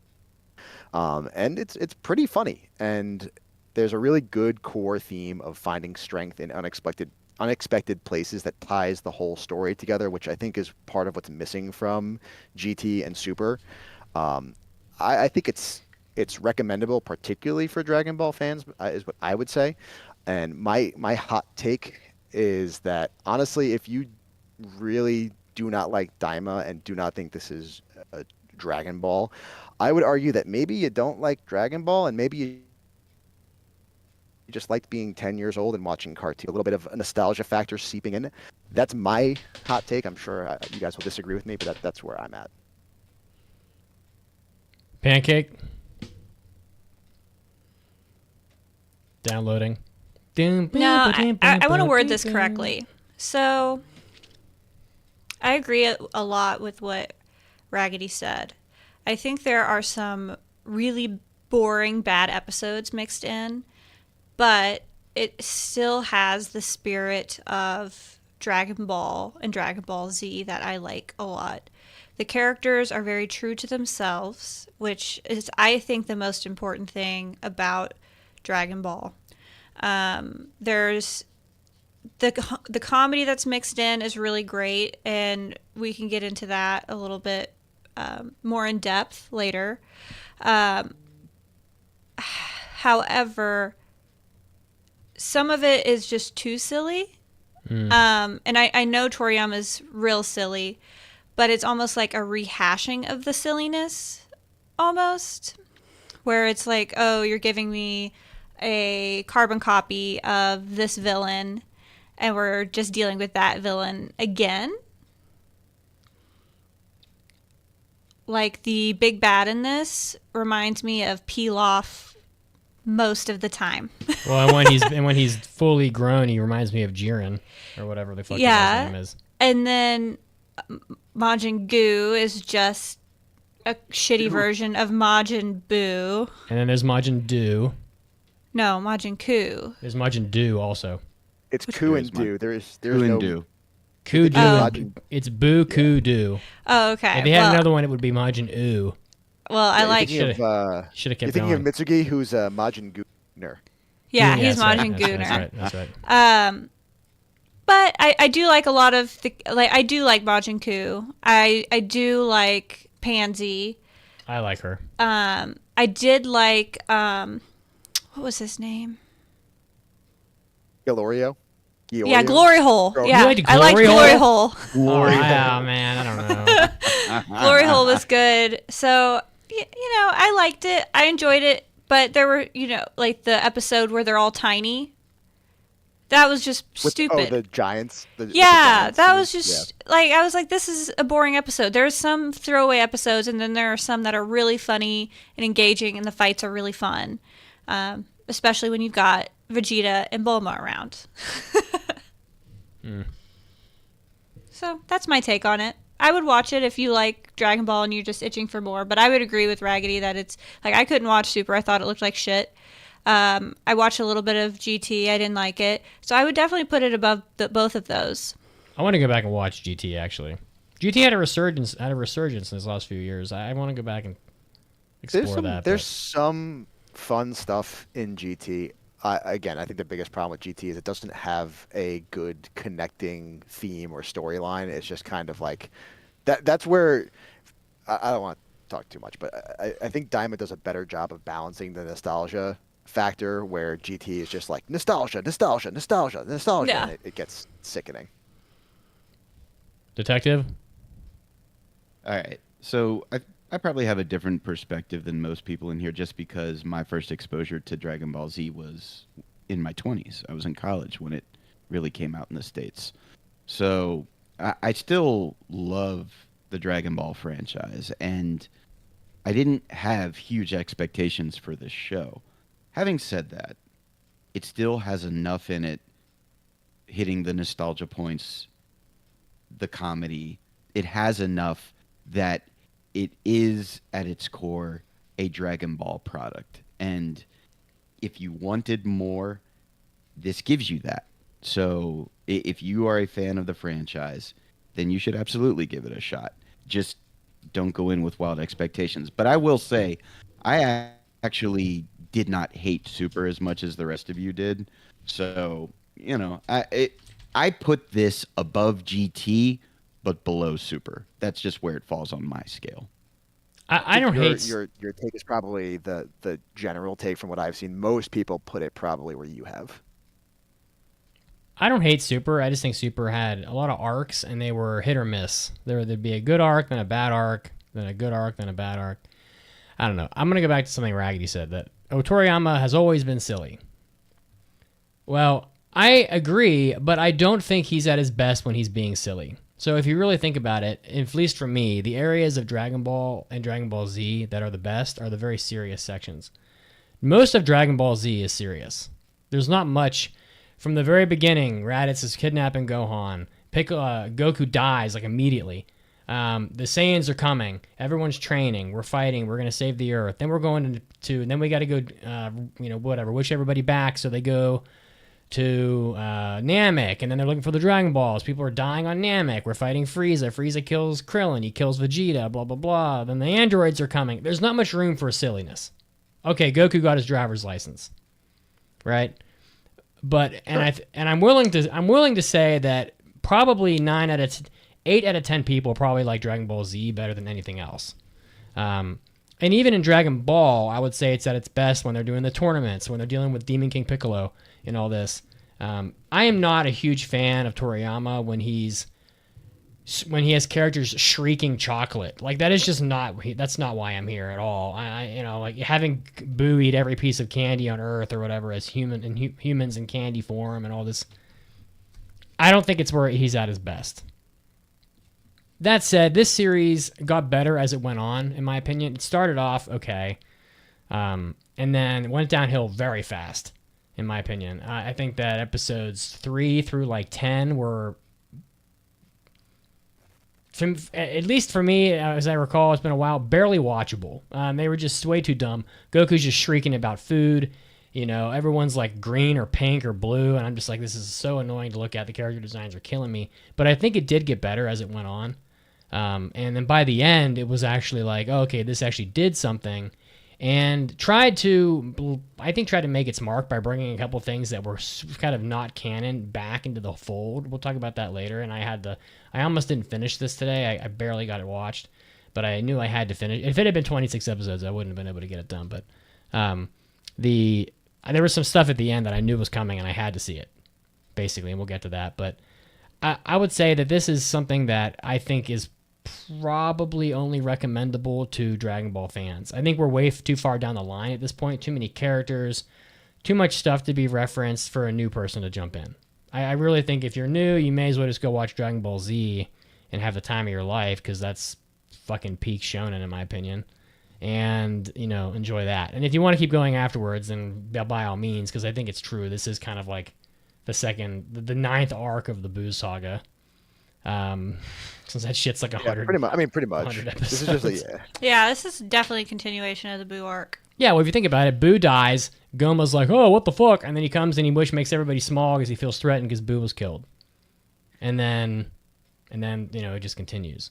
So I know Otaku is sick of the kid storyline, but I think this is definitely a much better way to execute it than GT did, where it was like him just screaming, well, I just wish you were a kid again. This is like, oh, I need to depower these people, but the dragon won't let me just wish them dead. How can I do that? There was more. I think there was more thought and care put into this than some of the, GT and Super stuff. There's definitely more intention behind making things flow better. And it's funny, Mitz, that your dip was between episodes like 3 and 10, because for me the dip was more like episodes 9 to 15, 16, yes. that middle chunk. I thought the third demon, because the demon realm is broken up, not very mild spoilers, it's broken up into 3 realms: the third, the second, and the first. The second demon realm story parts were the worst for this show. I thought the third demon realm was interesting, and the first demon realm is definitely more of like the Dragon Ball Z used to. So the dip was way more in the middle for me. Yeah, I think the dip was definitely in the middle. They had too many episodes or something. And it just They felt... were unnecessary, too. They just didn't need them. No. That stupid plane crashed so many fucking times. I don't even know why they use a plane. Well, and we got 3 balls. How hard is it to get 3 balls? We don't even got 7. We normally have 7. Let me talk to a couple of these positives and negatives because I want to do some more discussion before we go into spoilers. I thought the character designs in this were a lot better than Super. I thought can agree. It looked dramatically better. Like, it's not even close. Including some of those things you alluded to at the end, like that they tried to canonize, I think look much better this time around. Yeah, we'll get to that for sure. Yeah, I agree. And the fight scenes were better. The modeling was more consistent. I thought that they looked really good in Super Saiyan. I mean, it's never going to look as good as like Dragon Ball Z did, but like I'm not sure why they just can't seem to draw it as well. But I thought that like Vegeta and Goku looked good in Super Saiyan, especially Goku. The opening was fine, even though it sounds like the Don Quixote theme song. It does. Don Quixote. Okay, so some of the fight scenes were pretty good. I thought the last fight scene was good. It was a little long, but I mean that's Dragon Ball.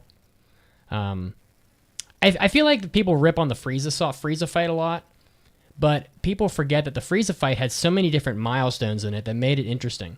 Frieza's his first form. They fight him. He transforms. He's in his second form. He nearly kills Krillin. Gohan goes insane. Third form comes around. Piccolo shows up at some point during the second form. Vegeta steps in. He's super powered because he was nearly killed by by Frieza moments ago. Then Frieza kills Vegeta. Goku shows up. They're fighting. Goku does his spirit bomb. They're trying to hold Frieza off. Frieza transforms again. Goku goes Super Saiyan. All this shit, it's a long fight, but like it just has these milestones in it that I can clearly remember everything. And I could keep going, but why would I? But this last fight felt a little too long because there was really no milestone in it. They're just like, oh, I'm just gonna keep punching and kicking you to death, for 6 episodes or 3 episodes or 4 or whatever it was. The dub was horrible. Oh my god. Really bad. I don't like how they tried to change their voices as kids. They were all fucking inaccurate. I mean, Vegeta doesn't have a kid voice. Hold on. You can't say that the Goku kid voice is inaccurate when it's the same person who did the voice from the original. It's the same person. 40 years later, like he just didn't sound the same, in my opinion. She didn't sound the same. Whatever, she didn't sound the same. She's probably like 70 years old and just didn't sound the same. I don't know. I would have just kept their voices largely the same. Vegeta doesn't need to have a weird little kid voice. I actually was like, oh, thank God their voices are back towards the end because I was like, oh, great. I had a problem with the fact that most of the cast was missing. This is just Toriyama just continuing to jettison all of the characters from Dragon Ball Z that he probably doesn't like. So Dragon Ball Super, I mean, I'm sure we're all going to know that like the only characters that matter in Super mostly are just Vegeta and Goku. They're constantly training and Whis and Beerus, and that's pretty much it. But this series has no Android 18 at all. Krillin's not in it. Gohan's not in it. Trunks is not in it. Goten's not in it. Chi-Chi, Roshi, and more on here. Kama, Boo, any memorable villains, Tien, Yamcha, they're all gone. They don't appear at all. If they do, it's in the first episode for like 5 seconds, and I don't remember. Yeah, but I feel like if they had them in this, the ensemble would be just so massive for 20 episodes. Well, okay, but like... And how are they going to get to the demon world? Okay, but some people like Gohan. I don't disagree. Wait, where is he? College. He's a baby. He's a baby now because he got wished into a baby. Most likely. If you remember the wish, he would have been a baby. Gohan's probably about 30 at this point. Yes, he is, because Goku is pushing like 45 to 50, and Goku rolls up with 5-year-old Gohan. He should be in college. Okay, well, let me put it like this: if Dende's a baby, Gohan is probably back where he was when he was a kid. Kid Gohan. He was pretty damn useful as a kid. How old is Dende? Yeah. Dende's like a late teenager. Yeah, and Gohan's Gohan would be like 4. Yeah, he'd be like OG, like Dragon Ball Z. Have him tag along. He can be a 5-year-old Gohan. He can be just like he was at the beginning, rolling around. I think that'd be hard. I don't know. I think letting people. My issue with the cast, I think it's smart to say, hey, we're doing a shorter story. We should kind of just zero in on a few characters. The idea makes sense. The problem was they then also went on to misuse the characters. They decided to, like, Vegeta. I mean, he's there, but he's there to be Vegeta, and that's really about it. Bulma is mostly useless other than for funny jokes with Vegeta. Yep. Piccolo is completely useless. Yeah, There why is was he no even reason. there? He's a fucking joke in this, yeah. Pissed me off.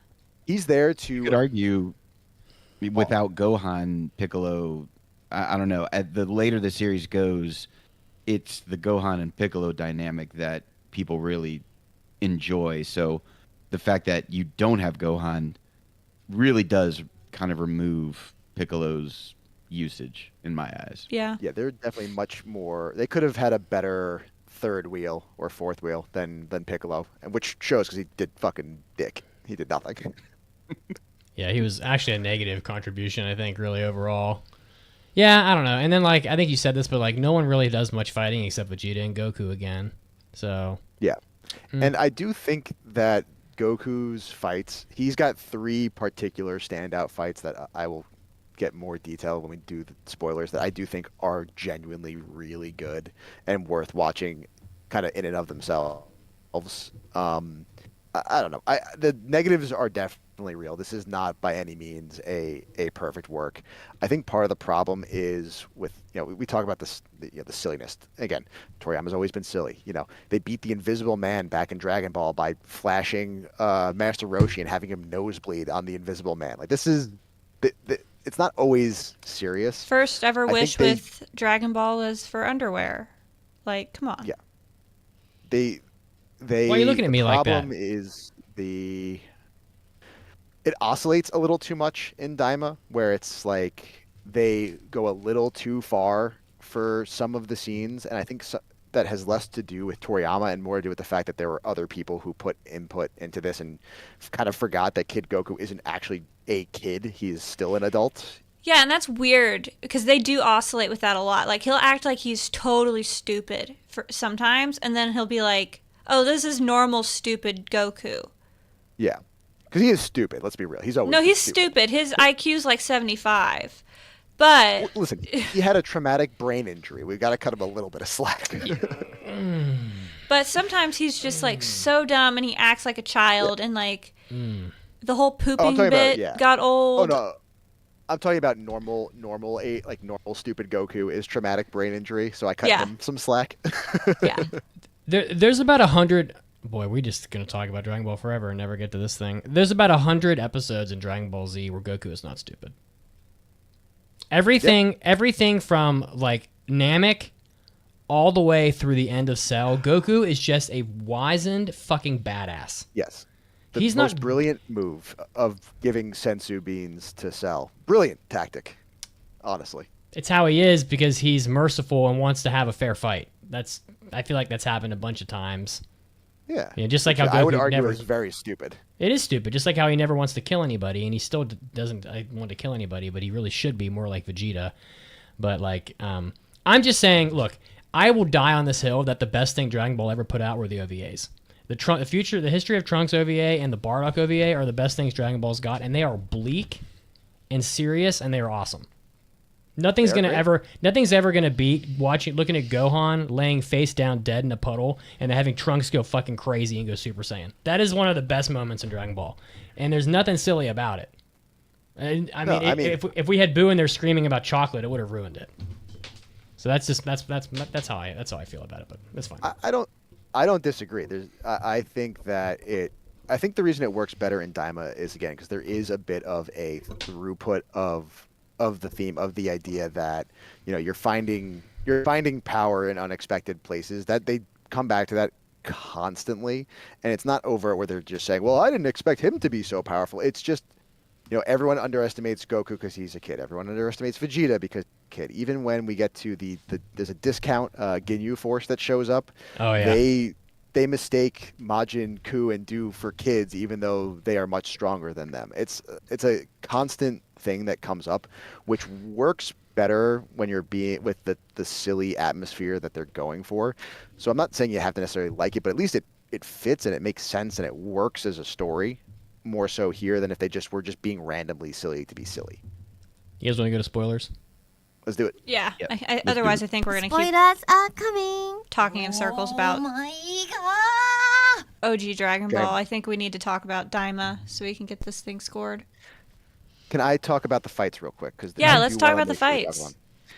I would say the first bar fight that happens in episode 3, that is where I think Toriyama is the best, when he is doing his true martial arts, like framing, paneling. That's, if you ever read the Dragon Ball manga, I didn't. I just looked at the pretty pictures. The paneling is superb, and that comes to life a lot, particularly in that bar fight. It moves well. It's not just like beam blasts all over the place. It's a true like Jackie Chan, Jet Li style fight, and it repeats itself again with the Tamagami fight in episode 8 against Tamagami 3, the one with the big hammer, because it is again watching Goku fight like a martial artist and him using the thing he is smart at, which is fighting. You watch him slowly observe the Tamagami, figure out how his movesets work, and if you pay attention, he never duplicates a move the entire fight. Every time he does something and it fails, he tries something different,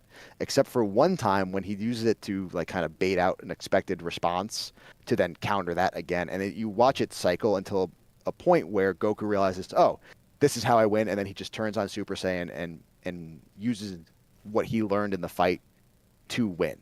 It's a very well-crafted fight scene, and I would highly recommend rewatching it if you've already seen it, or just watching it if you haven't.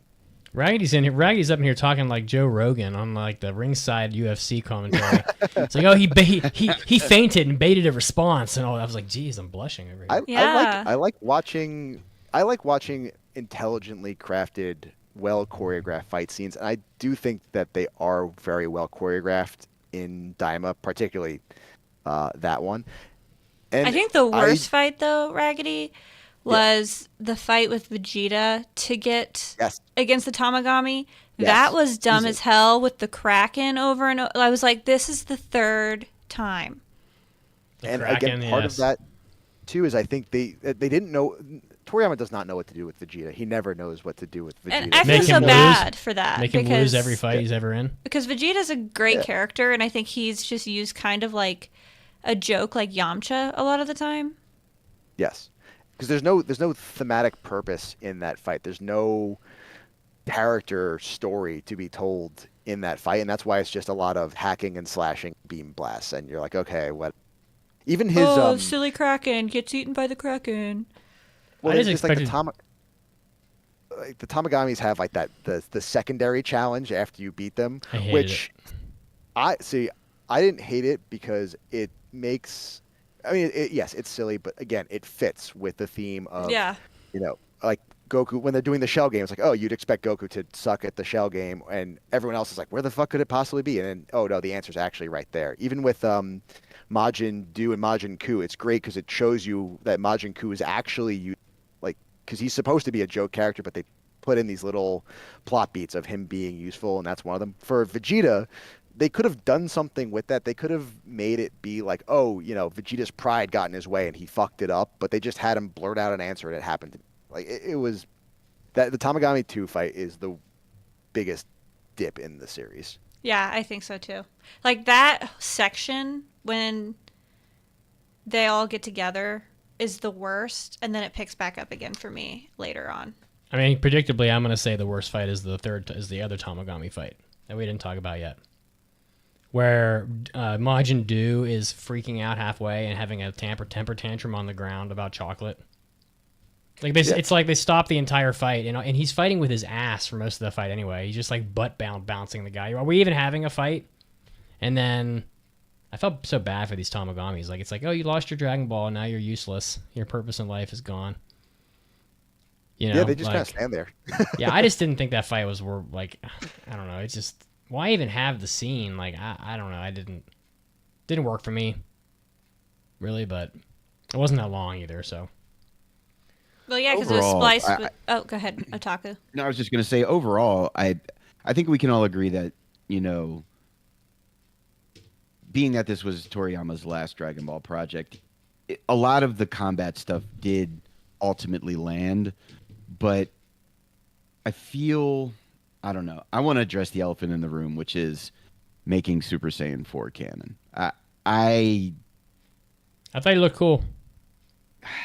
It didn't look bad, but I don't know, man. GT has always kind of had a sour taste in my mouth, and this is where I'll plant my flag in the ground. That in my head canon, Daima is its own thing. It's almost like an alternate timeline when you're throwing in Super Saiyan 4 into there. Like, was it a cool little bit of nostalgia? Sure. Did it look good? Yes. I didn't get why they threw it in there. Like, it to me, it was pointless. It's almost like an homage.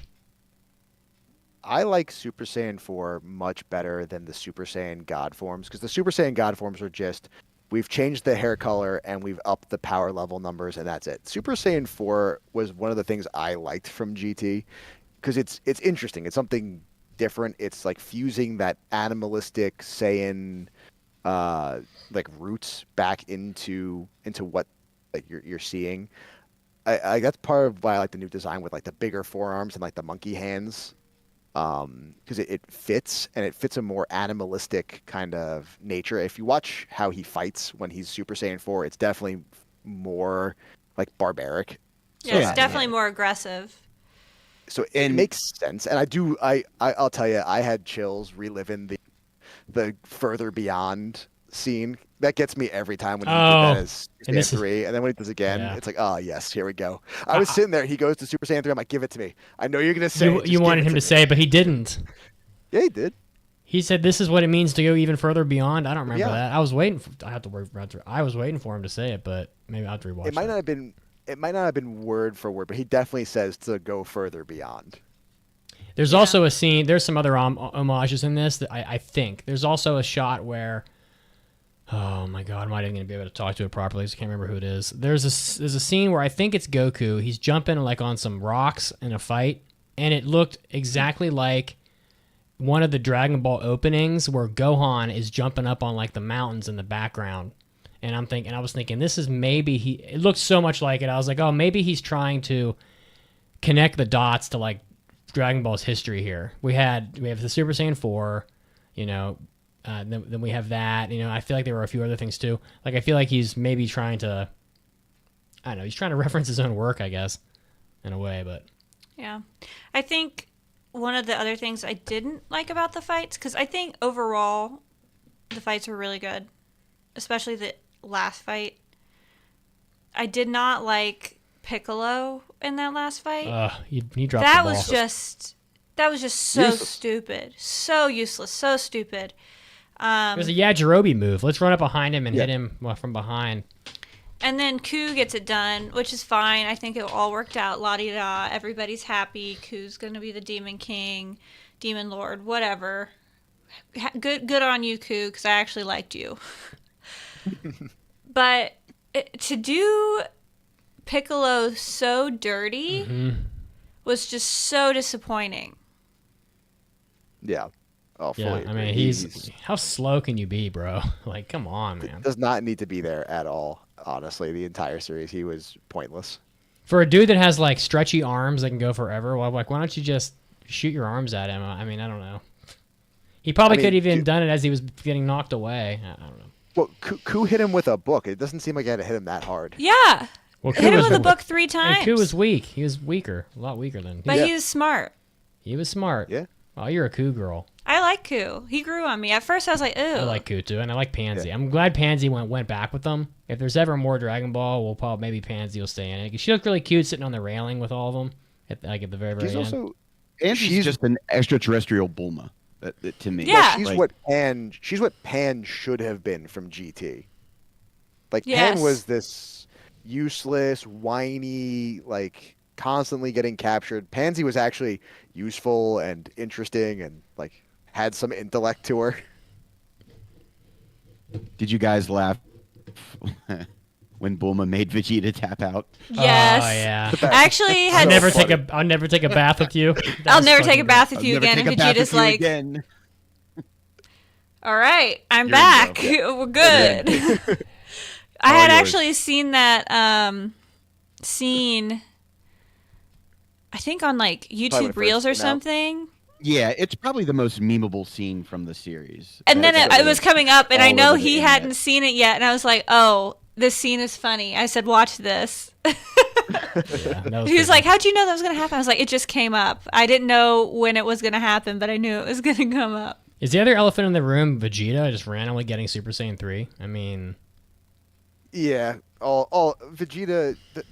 Again, Vegeta, Piccolo, Bulma. They're just there to be there. I mean, I don't know. I don't know think why they were there. I feel like he didn't earn it though. It's like he just got it. They just gave it to him, and then of course Goku always has to be a step ahead. So they gave Goku Super Saiyan 4. That was funny though when he's like, "It's not Super Saiyan 3. It's Ultra Vegeta 1."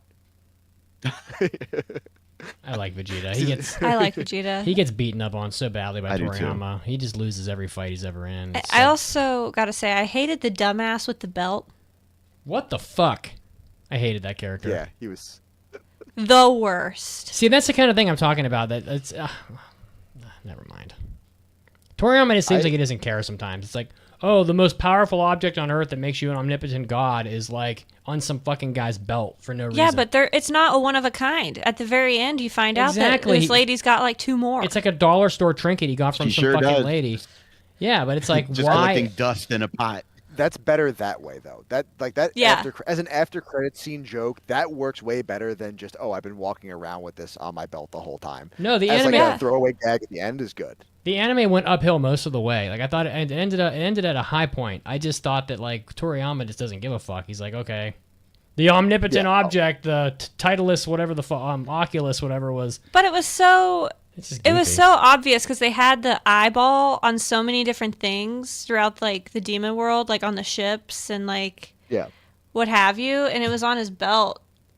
Well, why is Goma sitting in his lair going, oh, the third eye Oculus, blah blah, and then like this lady's got like a whole jar of them. It's like she got 2. It's like saying, oh, I need pickles, and then like in my fridge I've got 9 of them. It's like, well, they're not really special. Then again, they were expensive. They were hit with the inflation. Well, yeah, I thought it was fine. But I thought it was fun. I'm happy I watched it. I thought the visuals on that last fight with like some of the Super Saiyan 4 like Kamehameha was amazing. Like blew his ass through the floating island, just blew a hole right through him. It was a little more vicious than like a lot of what you see in Dragon Ball. Like rarely does the Kamehameha go right through someone's torso. Of course, it did blow Cell in half, and probably blew Boo in half like a few times. Boy, Toriyama loves making characters that can't get hurt. Like I'm not like we haven't had a villain that was actually damageable in like 300 episodes. Like Cell, you couldn't hurt, you couldn't damage him. Boo, you couldn't damage him. This guy, you can't damage. You can't. Goma just regenerates. I don't know. He just loves regenerating his villains. It's crazy. So I say let him fucking die. That's just me. You guys ready to score this? The dub was Is there bad. anything else you want to interject? Yeah, do you have anything else, Otaku? I know you hated this the most, I think. Oh, really? It's not that I hated it. It just makes me sad that this was Toriyama's last contribution to the thing that, and I don't disagree with Mitz. I know that Dragon Ball didn't get me into anime, but it kept me in it. And I stayed in anime because of Dragon Ball. So it's fine. It's fine. But I guess I felt there was just a lot of missed things that just weren't brought into the show. Like they mention that when Goku picks up all the different little insects, that there's a fusion insect. They don't use it. They don't use it. It would have been a perfect. Like, could you imagine fused Vegeta and Gohan taking out the big bad at the end? Like, I just feel like there are some things that have formulaically worked well in the past that they just completely disregarded that could have made the show better. But at the end of the day, I am not going to poop on anything Toriyama does completely, especially now that he's gone and this is the last thing he gave us. So what do you give it? Because now it's just a pissing contest for rights. Pancake wants to score. I would give it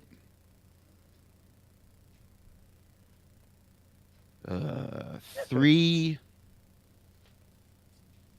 unused fused insects out of 5. He's such an optimist. I love it. Pancake? I'm going to give it 3 Demon World Dragon Balls out of 5. Yeah, because there were only 3 of them. That was weird. That was weird. Makes wishing a lot easier. 3 is a good... Well, plus all you have to do is go beat up some weak-ass robots. Raggedy? So I do really enjoy this series. I enjoyed it for bringing back a lot of the good feels of Dragon Ball, the sense of adventure, the fight choreography, the visuals are very good. The villains suck. They didn't do enough with some of the people they brought along with them. So even though I enjoyed it a lot from a pure scoring quality standpoint, I'm going to give it 3 of probably the most beautifully animated Kamehameha waves I've ever. That is not. They look pretty. That is no. That's no cap right there. No ogre cap. Yeah, I can't be too hard on Toriyama's last work. I thought this got a lot better as it went on. If there was a season 2, I might watch it because it got better. You know, go back to Earth and fight more androids, and I'm here. I don't know. So. Yeah, I don't know. I don't have a whole lot else to say. Ultimately, I think I will give it Super Saiyan 3 Vegeta out of 5. Aw, 3s across the board. And I thought Vegeta looked okay in Super Saiyan 3. He looked okay. I don't like Super Saiyan 3 because of their it's kind of cool. Eyebrowlessness and their giant brow bone. It just bothers me. Yeah, I was going to say, some people don't like the skull structure in that one. I still think it looks cool. I think it looks cool. It looks a lot better when they're adults. Yeah. Oh, yeah. For sure. Because then the hair's all long, and it's like, ooh. And I love how Super Saiyan 3 is so flawed. Like they never talked about any Super Saiyan 4 flaws. Like, what kind of flaw does that have? Super Saiyan 3 is untenable or whatever. So you have to take your shirt off because otherwise you'll just rip it. That's exactly. The only flaw. That's true. Yeah. Yeah. Your forearms will burst. Your sleeves right off you. All right. Good discussion, guys. Thank you for joining us today. Pretty good. So, yeah, thanks for joining us. Let me see what we're doing next week. We have, I think it's the Takamine-san episode. Yes, next week is the Takamine-san drinking game with a review of Takamine-san. So, yes, yes. Unlike Nuki Tashi, which has almost no nudity in it, Takamine-san is titties up every episode, quite multiple times. So I would say it has more balls, or at least more titties, than Nuki Tashi does. So we'll do that next week. All right, that's it. Thanks for watching our show. Thank you, guys. We're bye. We're gonna do a Peggy's like bye. Bye. We're Hobby Addicts coming up. We'll see you guys next week. Have a good week. See ya. Take care. Take care.